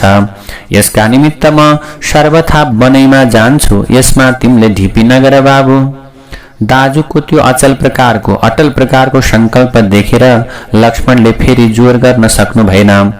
लक्ष्मणले विनित भावले भन्नुभयो, दाजु, मेरो मनमा लागेको कुरा मैले बिन्ती गरेँ। अब जे ठिक लाग्छ हजुरले त्यही गर्नुहोस्। म त हजुरको सेवक हुँ। म पनि हजुरका साथमा जंगल जान्छु है दाजु। यो अविवेकी राज्यमा म बस्न सक्दिन। यति भनेर लक्ष्मण चुप लागेपछि रामचन्द्रले शान्त भावसँग भन्नुभयो, भाइ, हेर, जुन पिताजीबाट हामीले जन्म लिएका छौं, जसले पल पलमा अनेक कष्ट सहेर पालन पोषण गर्नाले आज हामी पर्यायका सम्पूर्ण काम गर्न समर्थ भएका छौं, उनै पिताजीको आज्ञालाई उल्लङ्घन गरेर उहाँमाथि अवहेलना गर्नाले हामीलाई कत्रो प्रकारको पाप लाग्ला बाबु भन त। त्यसैले जसरी हुन्छ माता पितालाई सन्तुष्ट राख्नु नै पुत्रको परम धर्म हो भन्ने सम्झेर हामीले पिताजीको मन शान्त हुने काम गर्नुपर्छ। फेरि अहिले मैले पिताजीको आज्ञा उल्लङ्घन गरे भने पछि पछि यही चाल चल्नेछ। त्यसो भएपछि पिता माताको मर्यादा कसले राख्ला बाबु? सबै बाबुको विपरीत आचरण गर्न लाग्नेछन्। यसले लोकको ठूलो हानि हुनेछ। बाबु लक्ष्मण, अहिले म वन जान लागे। भरत र शत्रुघ्न पनि यहाँ छैनन्। यसैले तिमी पिताजीको सेवा गरेर यहीँ बस है। कुनै छोरा पनि साथमा नहुँदा आज बुवालाई ठूलो कष्ट हुन जान्छ। यसै कारण तिमी अयोध्यामा बस। मेरो पछि लाग्ने आग्रहलाई छोडिदेऊ बाबु। दाजुको एक्लै वनमा जाने आशय बुझेर अत्यन्त दुखी भएर आँसुका धारा बगाउँदै लक्ष्मणले भन्नुभयो, हे नाथ, यो दासलाई त यही भएर यही बस, म जान्छु भन्ने जो आज्ञा भयो, प्रेम बस त्यसको प्रत्युत्तर यो मुखबाट निस्कन सक्दैन। आमा बाबुलाई नजानेको कसले छ? तर दासको स्वभाव चरणको दास्यमा जहाँसम्म आसक्त छ सो कुरा हजुरमा जाहेर छ। मैले के बिन्ती गरौँ र दाजु? मेरो तनमन सारा चरणमा नै अर्पित छ, हजुरकै चरणमा अर्पित छ। हजुर बाहेक यो दासको आधार यो संसारमा कोही पनि छैन। हजुरले यो सेवकलाई पनि त्याग गरेर हिँडी बक्सिन्छ भने दासको के जोर चल्दछ र प्रभु? दासले त अन्जानमा केही अपराध गरेको भए पनि क्षमा पाऊ। लक्ष्मणको आफूमा यस्तो दृढ भक्ति देखेर श्रीरामले प्रेमपूर्वक भन्नुभयो, बाबु तिमी मसँग नगई छाड्दैनौ भने माताजीसँग गएर बिदा भएर आऊ। उहाँले पठाइ बक्सिन्छ भने हुन्छ, म तिमीलाई लिएर जानेछु। रामको यस्तो आज्ञा पाउन साथ अत्यन्त खुसी भएर लक्ष्मणजी आफ्नी आमा सुमित्रासँग बिदा हुन जानुभयो। रामचन्द्र पनि त्यहाँ कौशल्यालाई सम्झाएर बिदा भएर उहाँबाट आशीर्वाद लिएर शस्त्र अस्त्र लिनका निम्ति दरबारतिर जानुभयो। रामचन्द्रको आज वनवासको समाचार पाउनाले सीताजीका मनमा पनि असह्य कष्ट र अनेक तर्क वितर्क परिरहेका थिए। उहाँले श्रीरामलाई हतियार लिन आएको देख्न साथ विह्वल हुँदै पाउमा परेर यो बिन्ती गर्नुभयो, हे नाथ, हजुर अयोध्याको यो राजकाजलाई छोडेर पिताजीका आज्ञाले वनमा सवारी हुन्छ भने म पनि एक्लै कसरी यहाँ बस्न सक्छु र? हजुरको जहाँ सवारी हुन्छ म पनि त्यही जान्छु। मलाई पनि लिएर सवारी होस्। म सकेसम्म वनैमा हजुरको सेवा गर्नेछु। मेरो परम धर्म पनि यही हो। जस्तो चन्द्रसँग चाँदनी र देहसँग छाया अलग रहन सक्दैन, उस्तै म पनि हजुरसँग वियुक्त भएर एकछिन पनि बस्न सक्दिन। जस्तो संकष्ट परि आए तापनि हजुरको साथ पाए कि मलाई केही दुःख हुने छैन। हजुर बिना यहाँ जस्तो सुकै सुख भए पनि मलाई आज घाँस बराबर तुच्छ छ। चरणको सेवामा रहन पाए मात्र मलाई सुख हुनेछ। यसै कारणले म हजुरको पाउ केही गरेर पनि छोड्न सक्दिन भनेर सीताले आज रामसँग अनुरोध गर्नुभयो। जहाँ हजुरको सवारी हुन्छ म पनि उही जान्छु राम, मलाई पनि लैजानुस्। आफ्नी प्रिय पत्नी सीताको त्यो आज अनिवार्य आग्रहलाई देखेर श्रीरामले भन्नुभयो, कल्याणी, हुन त वनमा तिमीलाई दुःख हुनेछ, तर पनि मेरो साथ कसै छोड्न सक्दिन भने अथवा सक्दिन भन्छौ भने हिँड, जस्तो परेर आउला उस्तै भोग गरौँला, ल हिँड। यसरी रामचन्द्र लक्ष्मण र सीताजी समेत तीनैजना वनमा जानका निम्ति तयार हुनुभयो। महाराज दशरथसँग बिदा हुन जाने समय आयो। आज उनीहरू दशरथका वासगृहमा जानका निम्ति निस्के। अयोध्यावासीहरूलाई त्यो कुरा थाहा भइसकेको हुनाले सारा प्रजाहरू ती तीनजनालाई हेर्नका निम्ति शोकका साथमा बाटामा खडा भएका थिए। यी तीनैजना सरासर कैकेयीका खोपीमा पुगेर मूर्छित भइरहेका राजालाई देखे। यिनीहरू पुगेको केही बेरपछि राजालाई होस आयो। होस भयो राजालाई।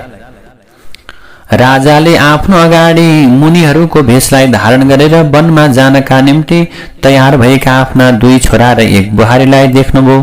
पुत्रलाई अङ्कमाल गरौँ भन्दैमा उनी फेरि मूर्छित भएर पृथ्वीमा गिरे। महाराज दशरथको त्यो अवस्थालाई देखेर राम, लक्ष्मण र सीता तीनैजनाको चित्त अत्यन्त विकल भयो। राजालाई उठाउन र शीतल जल पंखा आदि उपचारले सचेत गराउनका निम्ति कसैलाई होस भएन। आखिर आज यिनै तीनजनाले अनेक उपचार गर्दा फेरि राजा सचेत भए। यसै हामी आज अथ यसरी के भयो त यसै अवसरमा रामचन्द्रले आज दशरथका पाउमा शिर राखेर भन्नुभयो, बुबा, पिताजी, हजुर हामी सबैको स्वामी होइबक्सिन्छ। हामी तीनजना वनमा जान तयार भयौं। हुन त हजुरको म एकलाई मात्र वनमा जानु भन्ने हुकुम थियो, तर पनि यिनीहरू पनि मेरो पछि लाग्ने निश्चय गरेर आएका छन् पिताजी। मैले धेरै प्रकारले सम्झाएँ तर यिनीहरू मान्दैनन्। कृपापूर्वक यिनीहरूलाई पनि लैजा भन्ने आज्ञा भएमा म यिनीहरूका साथमा अहिले प्रस्थान गर्ने थिएँ पिताजी। रामचन्द्रका यस्ता दीन वचनले महाराजको हृदय टुक्रा टुक्रा भयो। उनको मुखबाट एक अक्षर पनि निस्कन सकेन। खाली प्रेमपूर्वक आँसुले ढाकिएका नजरले उनले अब तिमीहरूलाई देख्न यत्तिकै हो भन्ने आशयसँग तीनैजनाको मुखमा दशरथले हेरिरहे। यो प्रकारले दशरथसँग बिदा भएर तीनैजना बाहिर ढोकामा आए। वहाँ राजा दशरथको तर्फबाट कैकेयीको आज्ञा अनुसार सुमन्त्रले रथ तयार पारिराखेका थिए। ती तीनजना निस्कना साथ सुमन्त्रले बिन्ती गरे, राजकुमार, हजुर रथमा चढ्नुस्। महाराजका हुकुमले रथ ल्याएको छु। यो कुरा स्वीकार गरेर सीताजी सहित दुई भाइ आफ्ना शस्त्र अस्त्रले सुसज्जित भएर रथमा चढे। सुमन्त्रले श्रीरामको आज्ञा अनुसार रथ चलाए।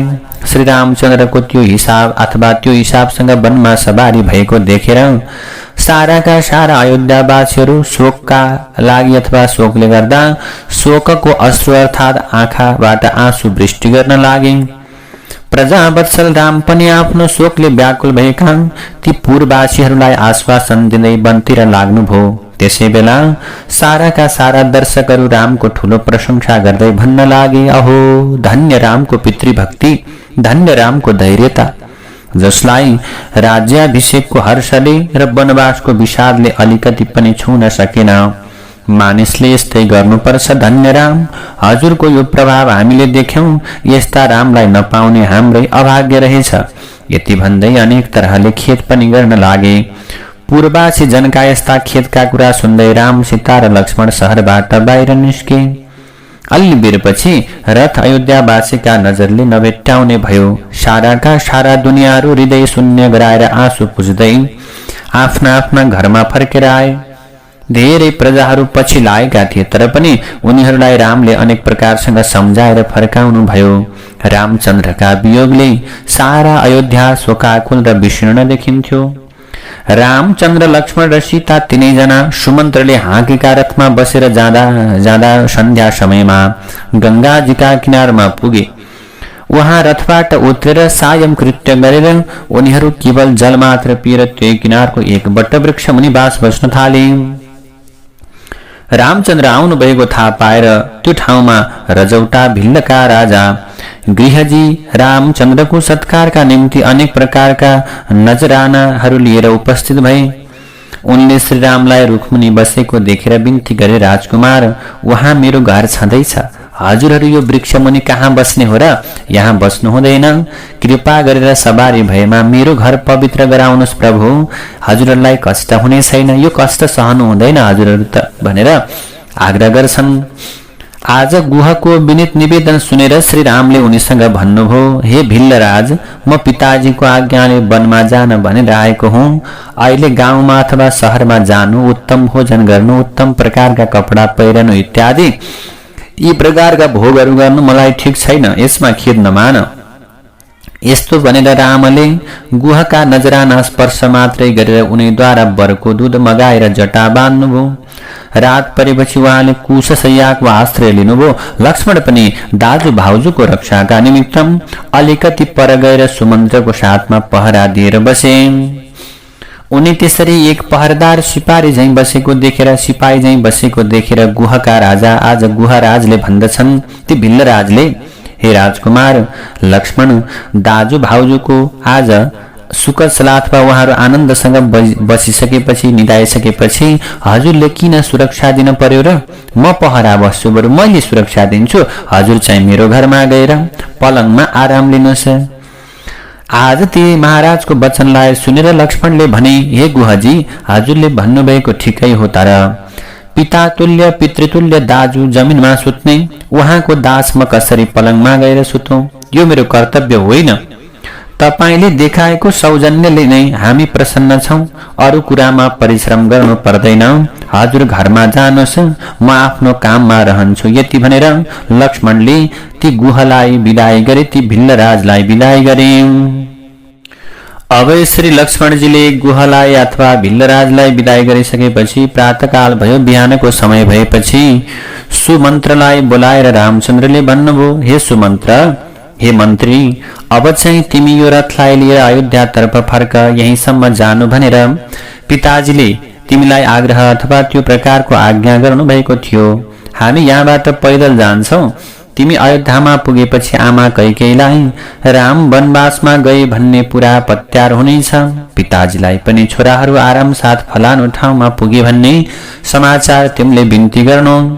रामले यसरी आफूलाई बिदा दिएको सुन्दा सँगै जाने मन थियो, तर पनि आज जोड गर्न नसकेर लाचार भएर सुमन्त्र अयोध्यातर्फ फर्किए। रामचन्द्र र लक्ष्मण पनि सीताजीका साथमा मित्र गुहले ल्याएको नाउँमा चढेर गंगाजी पार जानुभयो। नाउ बीच प्रवाहमा पुगेपछि सीताजीले हात जोडेर गंगाजीसँग यो प्रार्थना गर्नुभयो, हे गंगे, हामीहरू निर्विघ्नतापूर्वक 14 वर्षको वनवास पूरा गरेर आयौं र रामचन्द्रले फेरि राज्य गद्दी पाउनुभयो भने तपाईको मैले भारी उत्सव गर्नेछु है भनेर सीता माताले मनमनै प्रार्थना गर्नुभयो। ओहिले मेरो पासमा केही छैन, अहिले मेरो समयमा मेरो साथमा केही पनि छैन, हे गंगा माता, हजुर खुसी भइबक्सेला। सीताजीले यस्तो प्रार्थना गर्दा गर्दै नाउ त पल्लो किनारमा पुग्यो, डुङ्गा पल्लो किनारमा पुग्यो। त्यसबाट आज उहाँहरू तीनैजना वनभित्र प्रवेश गर्नुभयो। ईश्वरको माया पनि जानि नसक्नुको छ अथवा जानिसक्नु छैन। हेर, जुन राजकुमारहरू सवारी नभई कहिल्यै पनि हिँड्दैनथे, आज उनीलाई नदेखेको नसुनेको बाटामा अनेक कण्टकादिहरूबाट विघ्न बाधा हुने, खोपीबाट बाहिर पनि ननिस्केकी कोमल अङ्ग भएकी जनक कुमारी सीताजीलाई लिएर आज पैदल हिँड्नु पर्यो। संसार विचित्र छ, जसको पत्ता केही पनि पाउन सकिँदैन। यस्तो प्रकारले कहिले नदेखेका ठाउँको विचित्र प्रकारको शोभा हेर्दै जाँदा जाँदा साँझ परेपछि एक ठाउँमा पुगेर कोही कुनै प्रकारको वृक्ष मुनि रुख मुनि बसेर राम, लक्ष्मण र सीता तीनजनाले रात बिताउनुभयो। भोलिपल्ट यी तीनैजना त्यहाँबाट अगाडि बढेर गंगा र यमुनाको संगम स्थल भरद्वाज ऋषिको आश्रम प्रयाग तीर्थमा पुग्नुभयो। वहाँ आफ्ना शिष्यहरूका साथमा अग्निहोत्र कर्ममा लागेका ती मुनिजनलाई भरद्वाजलाई देखेर प्रणाम गरेर रामचन्द्र भगवानले सबै आफ्ना साराका सारा वृत्तान्त सुनाउनुभयो। यसरी आफ्ना आश्रममा आएका राम, लक्ष्मण र सीतालाई भरद्वाज मुनिले अत्यन्त धेरै सत्कार गर्नुभयो। राम, लक्ष्मण र आज आएर सीता यी तीनैजना पनि भोलिपल्ट बाटो लाग्ने विचारले एक रात त्यही आश्रममा बस्नुभयो। त्यसै बेलामा रामचन्द्रले भरद्वाज मुनिसँग सोध्नुभयो, मुनीश्वर, हामीलाई 14 वर्षसम्म सुविस्ताका साथमा वनमा बस्न हुने कुनै प्रकारको असल ठाउँ हामीलाई बताइदिनुस्। कुनै असल ठाउँ छ भने हामीलाई आज्ञा होस् प्रभु भन्दा हामीहरू उहीँ रहेर 14 वर्ष बिताउँछौँ। भगवान श्रीरामको यो प्रश्नलाई सुनेर ऋषिले भन्नुभयो, यहाँबाट अन्दाजी 24 कोश पर ठूला ठूला ऋषिहरूले तपस्या गर्ने फलफूल र जलहरूको सुविस्ता भएको चित्रकूट नाम गरेको पर्वत छ, त्यही गएर बसेदेखिमा 14 वर्ष बिताउन केही पनि कठिन हुने छैन भनेर भरद्वाजले भन्नुभयो। मुनिजनको यस्तो आज्ञा अनुसार दोस्रो दिन त्यहाँबाट चित्रकूट तर्फको बाटो लिएर राम, लक्ष्मण र सीता तीनैजना यमुनाको किनारमा पुग्नुभयो। उताबाट पनि नाउद्वारा यमुना तरेर सीताजीका साथमा दुवै भाइ अगाडि बढ्नुभयो। बीच बीचमा जुन जुन प्रकारका फलफूल सीताजीलाई राम्रो लाग्दथ्यो लक्ष्मणले तुरन्त ल्याएर भक्तिपूर्वक दिनुहुन्थ्यो।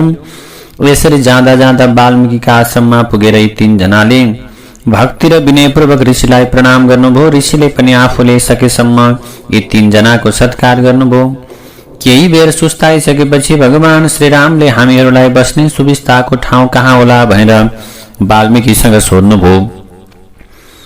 वाल्मीकिले पनि चित्रकूटमा नै राम्रो छ भनेर बताउनुभयो। मुनिजनका आज्ञा अनुसार राम, लक्ष्मण र सीता त्यहाँबाट विदा भएर जाँदा जाँदा चित्रकूट नाम गरेको पर्वतमा पुग्नुभयो।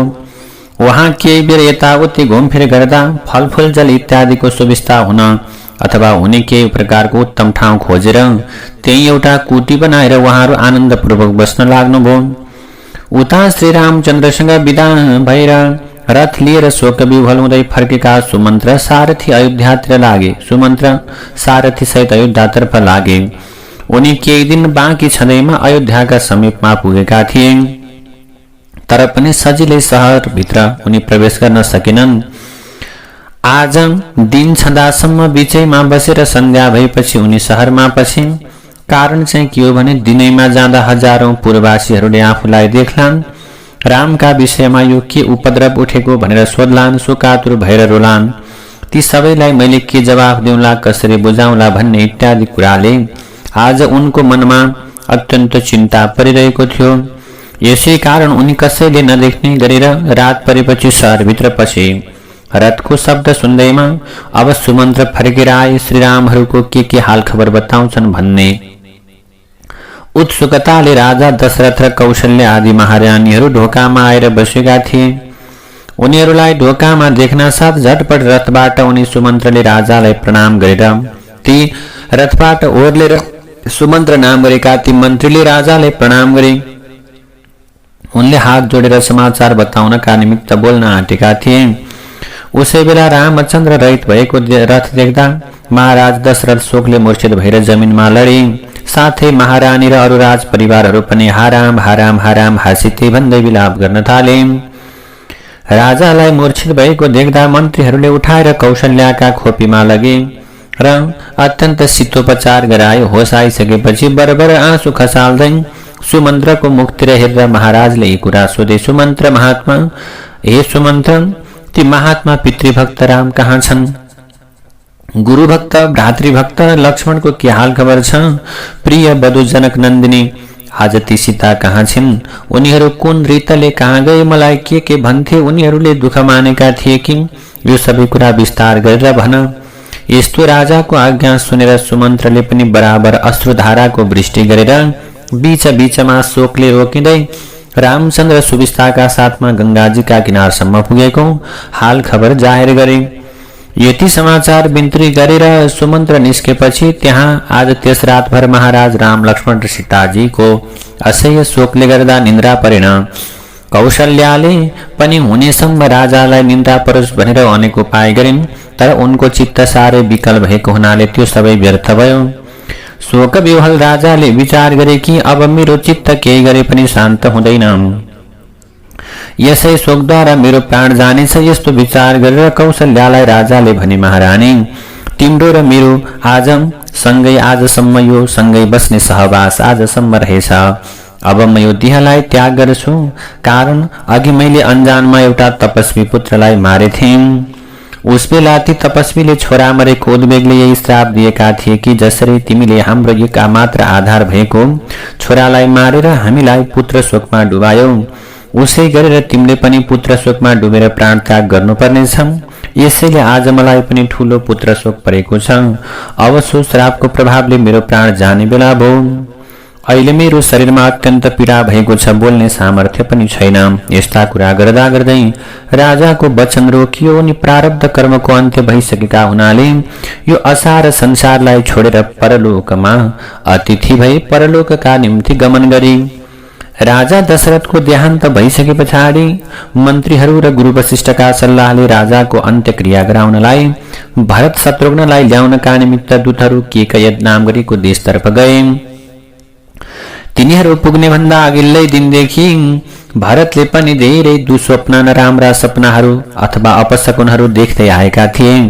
खराब स्वप्नका चिन्ताले खिन्न भएर अत्यन्त मलिन मुख गराएर मनमा आज पिताजी र दाजु रामचन्द्रका विषयमा अवश्य केही न केही खराब सुन्नुपर्छ कि भन्ने अनेक तर्क वितर्क भरतको मनमा उठिरहेको थियो। त्यसै बेला अकस्मात अयोध्याबाट गएका दूतहरू पुगेर केकय राजसँग कुरा गरेर भरतका अगाडि गएर यो कुरा भन्न लागे, हे राजकुमार, हजुरलाई कुलगुरु वशिष्ठ र मन्त्रीहरूले आजै लिएर आउनु भनेर पठाउनु भएको हुनाले हामी आएका छौं, चाँडै सवारी होस्। यो समाचार सुनेपछि, यो प्रकारको खबरलाई श्रवण गरेपछि भरतले ती दूतहरूसँग माता पिता, दाजु भाउजू र भाइहरूको शरीरको आरामको विषयमा खबर सोधे। ती दूतहरूले पनि सबैजना कुशलै हुनुहुन्छ भनेर बिन्ती गरे। तिनीहरूको यस्तो आज त्यस्तो प्रकारको सम्भ्रमयुक्त निवेदन सुनेर भरतजीले आफ्ना मामाहरूसँग विदा भएर हडबडाउँदै उनै दूतहरूका साथमा अयोध्यातिर प्रस्थान गर्नुभयो। बाटामा पनि अनेक आज अपशकुनहरू, दुशकुनहरू मात्र देखिन्थे। यसकारण आज भरतको मनमा अनेक प्रकारका संशय गर्दै ती दूतहरूका साथमा भरत अयोध्या पुगे। वहाँका सबै ठाउँहरू श्रीविहीन देखेर दूतसँग भरतले सोधे, हे दूत हो, यो अत्यन्त रमणीय अयोध्या नगरी आज उजाड देखिन्छ। सधैँको जस्तो उत्सव र मङ्गलवाद्यादिको शब्द पनि यहाँ सुनिँदैन। सडकहरूमा सफाई पनि केही छैन। सारा प्रजाका मुखमा पनि उदासीनता छाइरहेको छ। यो सबै के कारणले भएको होला? भरतजी यसरी सोधनी गर्दै थिए। उनको रथ दरबारका ढोकामा पुग्यो। उनी रथबाट ओर्लेर पहिले सरासर राजाका खोपीमा गए, तर वहाँ महाराजको नाम निशान थिएन। फेरि उनी माताजीको खोपीतिर गए। वहाँ एक्लै बसेकी माताजीलाई देखेर माताका पाउमा भरतले दण्डवत गरे। कैकेयीले धेरै दिनमा आएका आफ्ना छोरा भरतलाई ठूलो प्रेमले अङ्कमाल गरेर आज शिरमा सुँघेर आफ्नो माइतीको हाल खबर सोधिन्। भरतले पनि मामाको घरको कुशल समाचार सुनाएर भन्दछन्, आमा मैले पिताजीको दर्शन गर्न पाइन। उहाँ कहाँ बसी बसेको छ, कहाँ राज भएको छ। आज खोपीमा पनि उहाँलाई देख्दिन। यहाँ पनि राज भएको रहेनछ, कता सवारी भयो होला। बुबाको दर्शन गर्न दिल हडबडाइरहेको छ। कहाँ हुनुहुन्छ मेरो पिताजी? आज्ञा भई उही गएर दर्शन गरेर चित्तको ठूलो चिन्तालाई हटाउने थिए। आमा भरतका यस्ता कुरालाई सुनेर कैकेयीले भन्दछन्, बाबु तिम्रा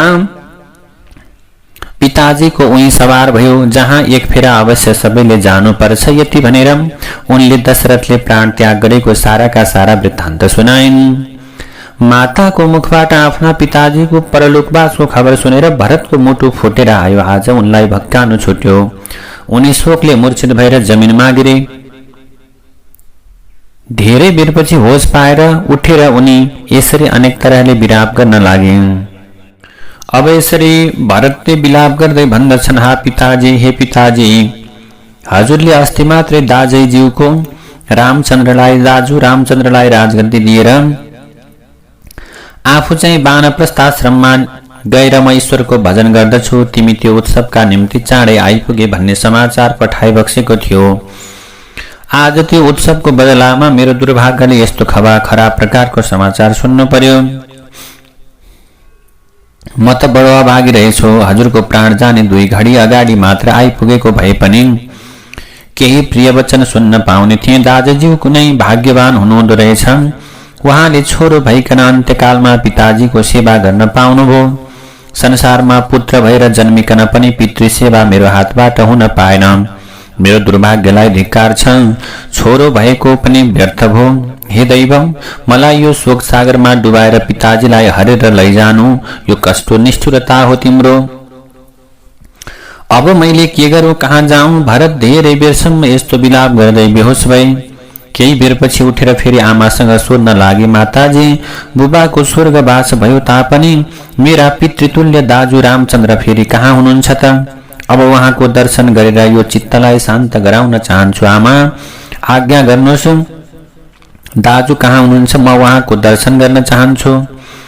भरतको यस्तो प्रकारको शोकोक्ति सुनेर कैकेयीले भन्दछन्, बाबु रामचन्द्र पनि यहाँ छैनन्। उनी लक्ष्मण र सीतालाई लिएर तपस्वीको भेष गरेर 14 वर्षसम्म वनवास गर्नका निम्ति गएका छन्। अब तिमी परमपदमा प्राप्त भइसकेको पिताजीको शोक नगर। जसरी हुन्छ तिमीले यो राज्यलाई सम्हाल। यस्ता प्रकारका धेरै कुरा गरेर कैकेयीले भरतको शोक हटाएर उनलाई खुसी तुल्याउने उद्योग गरिन्, खुसी तुल्याउने काम गर्न प्रयत्न गरिन्। तर भरत निर्लोभ, धर्मात्मा र भ्रातृ भक्त हुनाले अत्यन्त दुखी भएर भन्न थाले, दाजुज्यूले के त्यति ठूलो पाप गर्नुभयो र पिताजीले उहाँलाई वनवासको आज्ञा बक्सनुभयो? रामचन्द्रले कुनै तरहको पाप कर्म गर्नुभयो होला भन्ने मलाई विश्वास छैन कि अपराधमा उहाँलाई यति ठूलो वनवासको दण्ड मिल्यो। सो कुरा यथार्थ मलाई हुकुम गरिबक्सियोस्। यो कुराले मेरो चित्तहरू झन्झन व्याकुल हुन लाग्यो। त भरतजीको यस्तो प्रश्न सुनेर निर्लज्जा कैकेयीले भनिन्, बाबु रामचन्द्रले भोलि राज्य पाउँछन् भन्ने सुन्दा मन्थराका अनुमति अनुसार अथवा मन्थराले भनेको कुरा अनुसार मैले अघि तिम्रा पितासँग नासो राखेका 2 वरमा एक वरले तिमीलाई राज्य र अर्को वरले रामचन्द्रलाई 14 वर्ष वनवास होस् भनेर मागे। सत्य प्रतिज्ञा तिम्रा पिताले मेरो मनोरथलाई पूर्ण गरेर रामलाई वनवास पठाएर तिमीलाई राज्य दिनुभएको छ। अब तिमी राम्ररी राजपाट चलाऊ, राम्रोसँग राज्य सञ्चालन गर। यो अयोध्याका राजा तिमी नै हुने भयो। यो प्रकारसँग निर्लज्जा माताका मुखबाट निस्केका घोर भन्दा घोर दावानल समान वचनले जलेका भरत फेरि मूर्छित भयो। आज भरत फेरि मूर्छित भएर लडे। केही बेरपछि उठेर सुतेका सर्पलाई लट्ठीले घोज्दा रिसाए जस्तै गरेर साह्रै रिसाएर उनी कैकेयीसँग भन्न लागे, हजुरले स्वार्थवश दाजुज्यूलाई वनमा पठाएर त्यही शोकद्वारा पिताजीलाई प्राण विमुक्त गराउनु भएछ। आमा एउटा सामान्य राज्यका निमित्त यस्तो ठूलो पाप गर्नु शत्रुको काम हो। आमा म यो कुराबाट खुसी हुन सक्दिन। यस्तो कर्तव्य गर्नेलाई महापाप लाग्छ। आमा भए तापनि हजुर पापिनी हुनुहुँदो रहेछ। यस्तो पापिनीको मुख मैले हेर्न सक्दिनँ।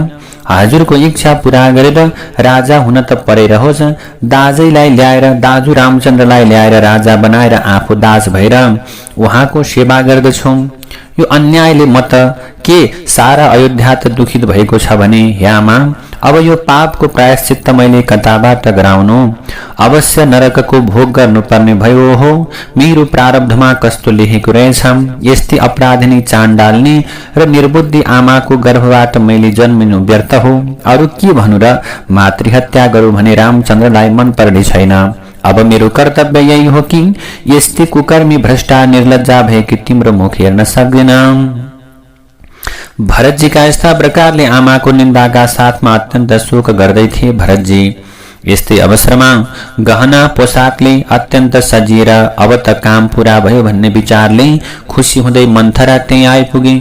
त्यो बेला शत्रुघ्न पनि उही नै थिए। त्यो मन्थरालाई देख्न साथ उनले अत्यन्त रिसाएर एक खुट्टा दिएर के गरे, एक आज खुट्टाको प्रहार गरेर भुइँमा लडाए।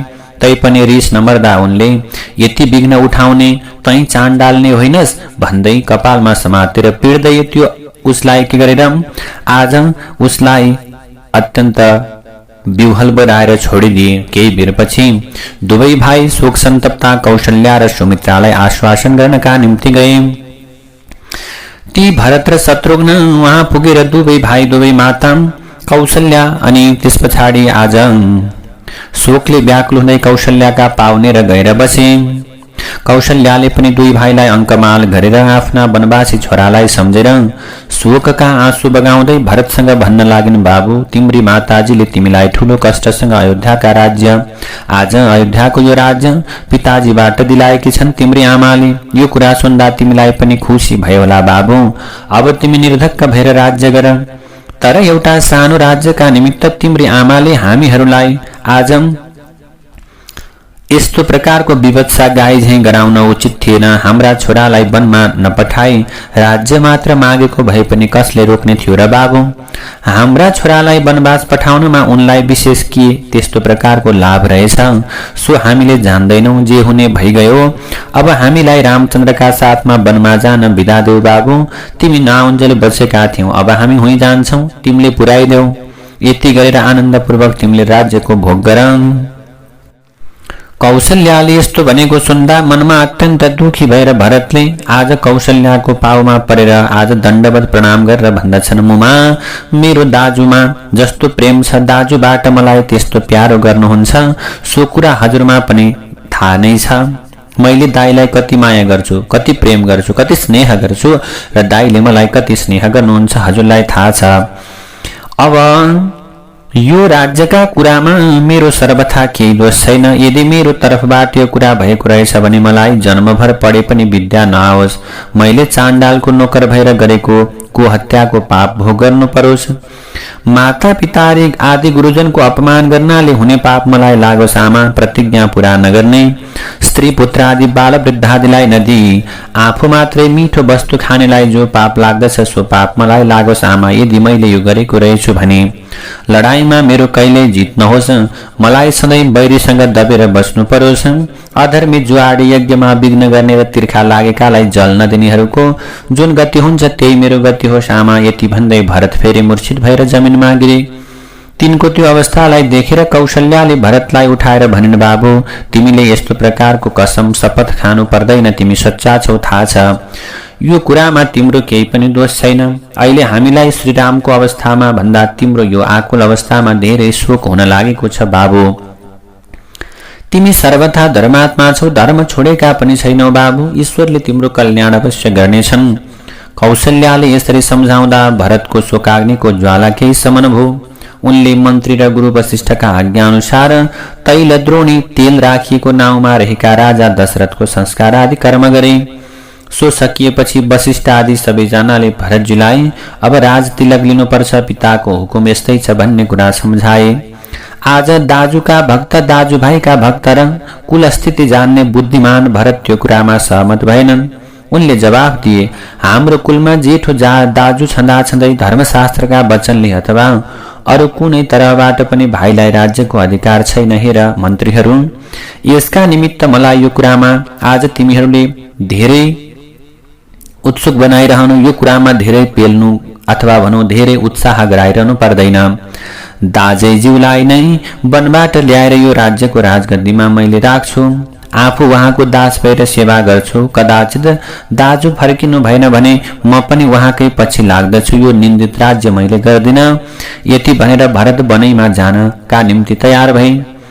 अरू पनि आज उत्तर दिन नसकेर उनैका पछाडि पछाडि लाग्ने विचारमा आज त्यस्तो प्रकारको विचारमा उनीहरू प्रस्तुत भए। प्रजाको पनि आफूसँगै पछि लाग्ने निश्चय बुझेर भरतले आफ्ना कौशल्या आदि माताहरू गुरु वशिष्ठ मन्त्री र अरू प्रजागणका साथमा वनतिर प्रस्थान गरे। श्रीरामको अनुसन्धान गर्दै जाँदा उनी भरद्वाजका आश्रममा पुगे। वहाँ भरद्वाज नाम गरेका ऋषिसँग सोधपुछ गर्दा रामचन्द्र चित्रकूटमा बस्नु भएको छ भन्ने पत्ता पाएर भरत फेरि चित्रकूटतर्फै लागे। फेरि केही पर पुगेपछि चित्रकूटको निकटवर्ती शिखरमा चढेर हेर्दा उनले रामका कुटीबाट निस्केको धुवाँ देखे। त्यो देखेर अवश्य दाजुको कुटीको धुवाँ हो भन्ने भरतलाई निश्चय भयो। उनी सैन्यलाई बिस्तारै आउनु अथवा आउँदै गर्नु भनेर खाली शत्रुघ्नलाई मात्र लिएर अगाडि बढे। उता चित्रकूटमा रहेका लक्ष्मणले अयोध्याबाट भरतका पछाडि पछाडि आउन लागेका सैन्यले उडाएको धुलो र वन्य जन्तुहरू यताउति भाग्न लागेको देखेर आश्चर्यका साथमा रामसँग भन्दछन्, आज लक्ष्मणले दाजु यो के उपद्रव मच्चिन लाग्यो, नजर होस् त दाजु। लक्ष्मणको यस्तो त्यो प्रकारको भ्रमित वचनलाई सुनेर रामचन्द्रले भन्नुभयो, कोही हिंसक जन्तु आयो होला बाबु, अथवा कोही राजकुमार शिकार खेल्न आएका होलान् कतैबाट। यति भनेर दुवै भाइ उतै फर्केर हेर्न लागे। यत्तिकैमा भरतको रथ घोडा हात्ती आदि सेना नजिकै आइपुग्न लाग्यो। बडो हडबडका साथमा आफू बसेको ठाउँतिर आउन लागेका असंख्य सैन्यलाई देखेर लक्ष्मणले हडबडाएर फेरि रामचन्द्रसँग भन्नुभयो, दाजु यो त बडो भारी सेना रहेछ, हामीसँग लड्न आएको त होइन। अब हामीले कवचहरू पहिरेर शस्त्र अस्त्र लिएर तयार हुनुपर्छ दाजु। भाउजूलाई पनि कहीँ सुरक्षित गुफामा राखौं अथवा लगेर राख्नुपर्छ, भाउजूलाई सुरक्षित गर्नुपर्छ। लक्ष्मणका यस्ता कुरालाई सुनेर रामले भन्नुभयो, भाइ किन हतपताउँछौ, पहिले सैन्य त चिन कसको हो, अनि त्यो कुराको प्रबन्ध गरौँला, चिन्ता नगर। दाजुको आज्ञा पाउना साथ अग्लो सालको वृक्षमा चढेर राम्रो गरी हेर्दा त रथको बिदा र ध्वजा देख्नाले भरतको सेना रहेछ भन्ने लक्ष्मणलाई पुराका पुरा निश्चय भयो। लक्ष्मणले रामसँग भने, दाजु त्यो कसको सेना हुन्थ्यो र उनै कैकेयीका छोरा भरत हामीलाई मार्न भनेर आएका पो रहेछन् कि। अब हामीले पनि शस्त्र अस्त्र तयार गरेर लड्नका निमित्त सुसज्जित रहनुपर्छ।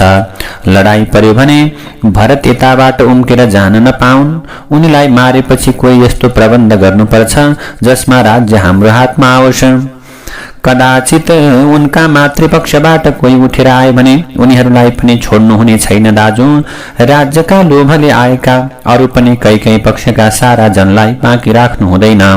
यसमा हजुर चुपचाप लाग्नुहुन्छ भने पनि म एक्लै लडेर साराको ध्वंस गर्दछु दाजी। आजै मेरो पुरुषार्थको हजुरलाई आज परिचय हुनेछ मेरो दाजु। क्रोधले पूर्ण भएका लक्ष्मणका वचनलाई सुनेर रामचन्द्रले भन्नुभयो, भाइ यहाँ शस्त्र अस्त्रको केही पनि काम छैन। बिचरा साधुशील भरतजी आफ्नै वनमा आउन लागिरहेका छन्, आफै नै वनमा आएका छन्। हामीले पिताजीको आज्ञालाई सिरोपर गरेर 14 वर्ष वनवास गर्ने प्रतिज्ञा गरिसकेका छौं बाबु। अब उनलाई मारेर हामीले दुष्कृति फैलाउने काम गर्नु हुँदैन। भाइको विनाश गरेर त्रैलोक्यको राज्य पाए पनि मलाई चाहिँदैन। राज्यको लोभ गर्ने भए तिमी जस्ता पुरुषार्थी भाइ छँदै मलाई केही कुराको कम्ती थिएन मेरो भाइ। अघि अयोध्यामा तिमीलाई रिस उठेको बेलामा लौ हुन्छ भन्ने थिए, तिमी उसै बेला सब तय गर्ने थियौ बाबु। हे लक्ष्मण, अब मैले खाली पिताजीको आज्ञालाई मात्र पालन गर्नुपर्छ। यो भन्दा मेरा अर्का कुनै कर्तव्य अथवा अर्को कुनै काम छैन बाबु। अरू गर्नु पर्दैन, मैले गर्नु हुँदैन। तिमी किन राज्यका कुरा गर्दछौ? भरत पनि निर्बुद्धि छैनन्। उनी पनि सके राज्यकै कुरामा माता पिताजीसँग गडबड हुँदा मसँग सल्लाह माग्न आएका होलान्। जे गर्न आए भए पनि भइगयो, आउन देऊ। यदि उनीसँग एउटा मात्र रिसको कुरा गर्यो भने तिमीलाई आज के हुनेछ भने आज पाप लाग्नेछ बाबु। तिमीलाई राज्यको लोभ छ भने मै भरतसँग तिम्रो निम्ति राज्य माग्दिन्छु। मैले मागे भने उनले अवश्य दिनेछन्। यतैबाट फर्की गएर राज्य गरौला। मैले भनेको मान्दछौ भने जस्तो मलाई पिताजी बराबर सम्झिन्छौ उस्तै भरतलाई पनि सम्झ है मेरो भाइ भनेर रामले लक्ष्मणलाई सम्झाउनु भयो। श्री रामचन्द्रले यसरी सम्झाउँदा आज लक्ष्मणको चित्त बुझ्यो। आज लक्ष्मणले दाजुका आज्ञा अनुसार भरतका उपर केही पनि रिस गर्नु भएन।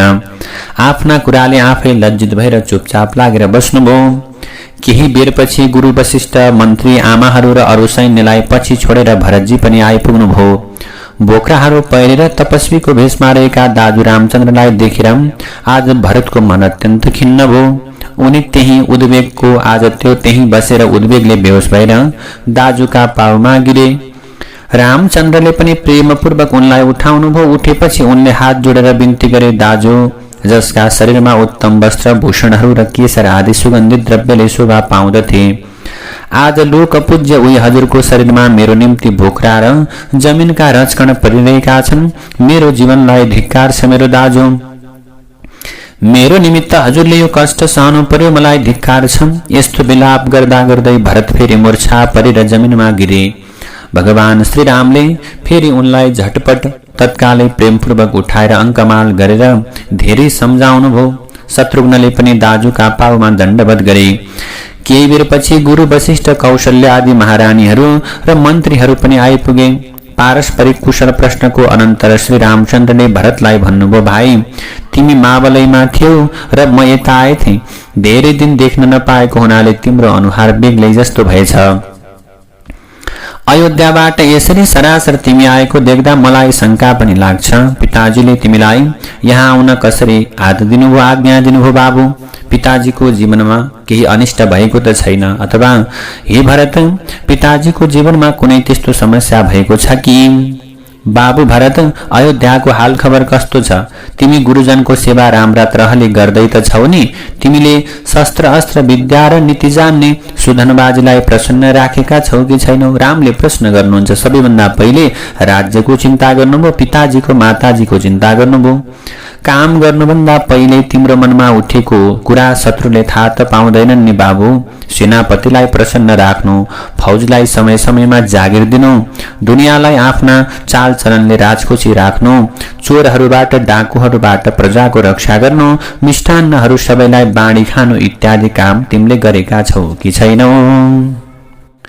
आफ्ना दाजु रामचन्द्रले यस्ता प्रकारसँग आफूलाई सोधेको त्यो प्रकारको कुराले गर्दा अत्यन्त शोकाकुल भएका भरतले हात जोडेर भन्दछन्, दाजु हजुरले सार गर्भित राजनीतिका कुरा जो सोध्नुभयो त्यसको मलाई केही पनि प्रयोजन छैन। किनभने आफूभन्दा माथिका जेठा दाजु छँदै भाइ कदापि राजा हुन सक्दैन।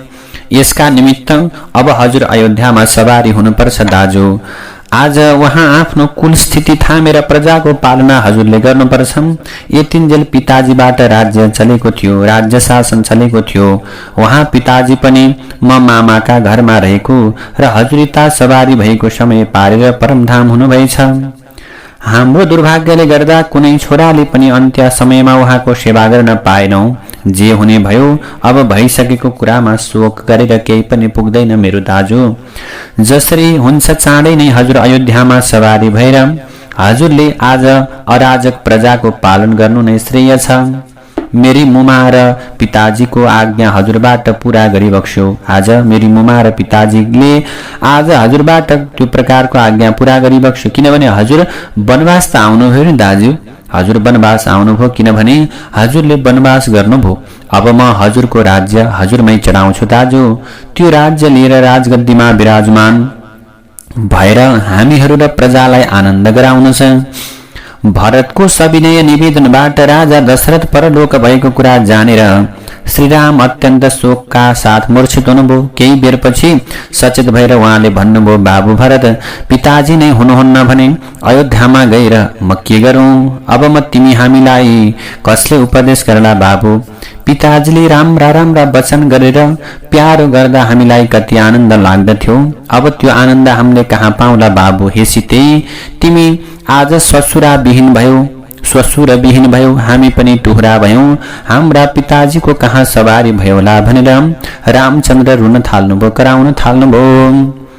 रामचन्द्रलाई यसरी अनेक विलाप गरिरहनु भएको देखेर कुलगुरु वशिष्ठले अघि सरेर भन्नुभयो, बाबु अब शोक गरेर केही पनि हुँदैन, संसारको गति यही नै हो, यो गतिमा सबैको नचले, आज यो गतिमा सबैजना नचले हुँदैन, सबै त्यही गतिमा जानुपर्छ। त्यसैले यो सबै हजुरलाई थाहा नै छ, मैले सम्झाइराख्नु पर्दैन।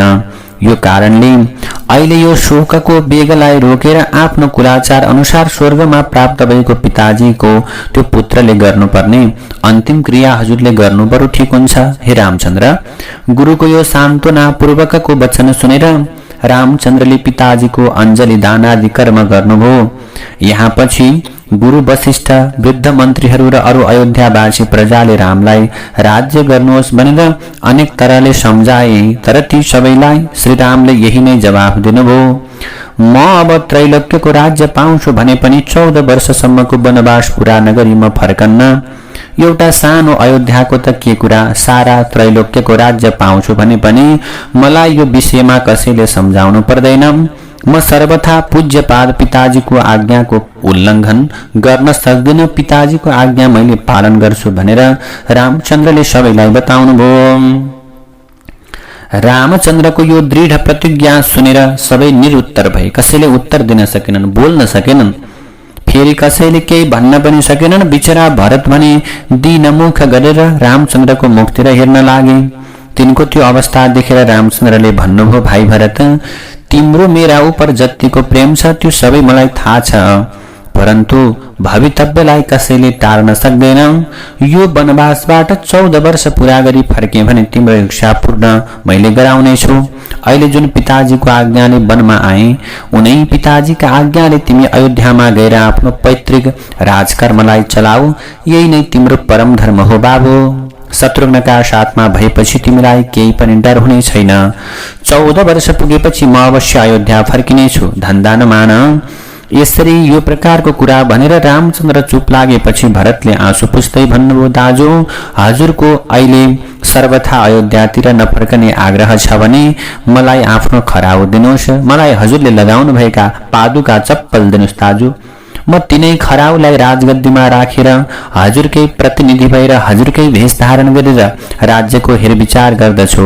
14 वर्षपछि सवारी फेरेन र एक दिन मात्र नाग्यो भने सो नागेका दिन म अग्निमा जलेर प्राण त्याग गर्नेछु। हजुर 14 वर्ष पुग्दा आउनु भएन भने दाजी मैले प्राण त्याग गर्नेछु। त भरतको यो भक्तिपूर्वकको भीषण प्रतिज्ञा सुनेर खुसीका साथमा रामचन्द्रले आफ्ना खराउ आज भरतलाई दिएर भन्नुभयो, भाइ शोक नगरिकन नीतिपूर्वक प्रजाको पालन गरी आमाहरूलाई पनि आनन्दसँग राखे। म 14 वर्ष पूरा भएको दिन तिमीलाई अवश्य भेट गरौँला। भरतलाई यस्तो भनेर सम्झाएर फेरि शत्रुघ्नलाई पनि भन्नुभयो रामचन्द्रले, बाबु तिमी अत्यन्त बुद्धिमान छौ भाइ, शोक सन्ताप छोडेर आमाहरूको अत्यन्त ख्याल गरेर भरतका आज्ञामा बसे है।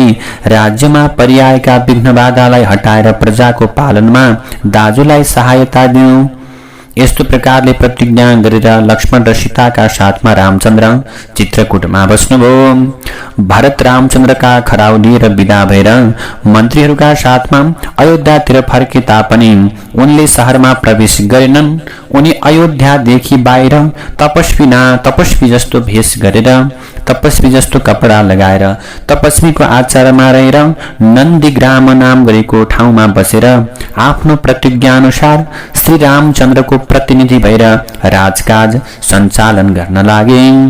यसरी श्री रामायणको अयोध्या काण्डको कथालाई यही नै विश्राम गरिन्छ। रामाय रामभद्राय रामचन्द्राय वेधसे रघुनाथाय नाथाय सीतायाः पतये नमः।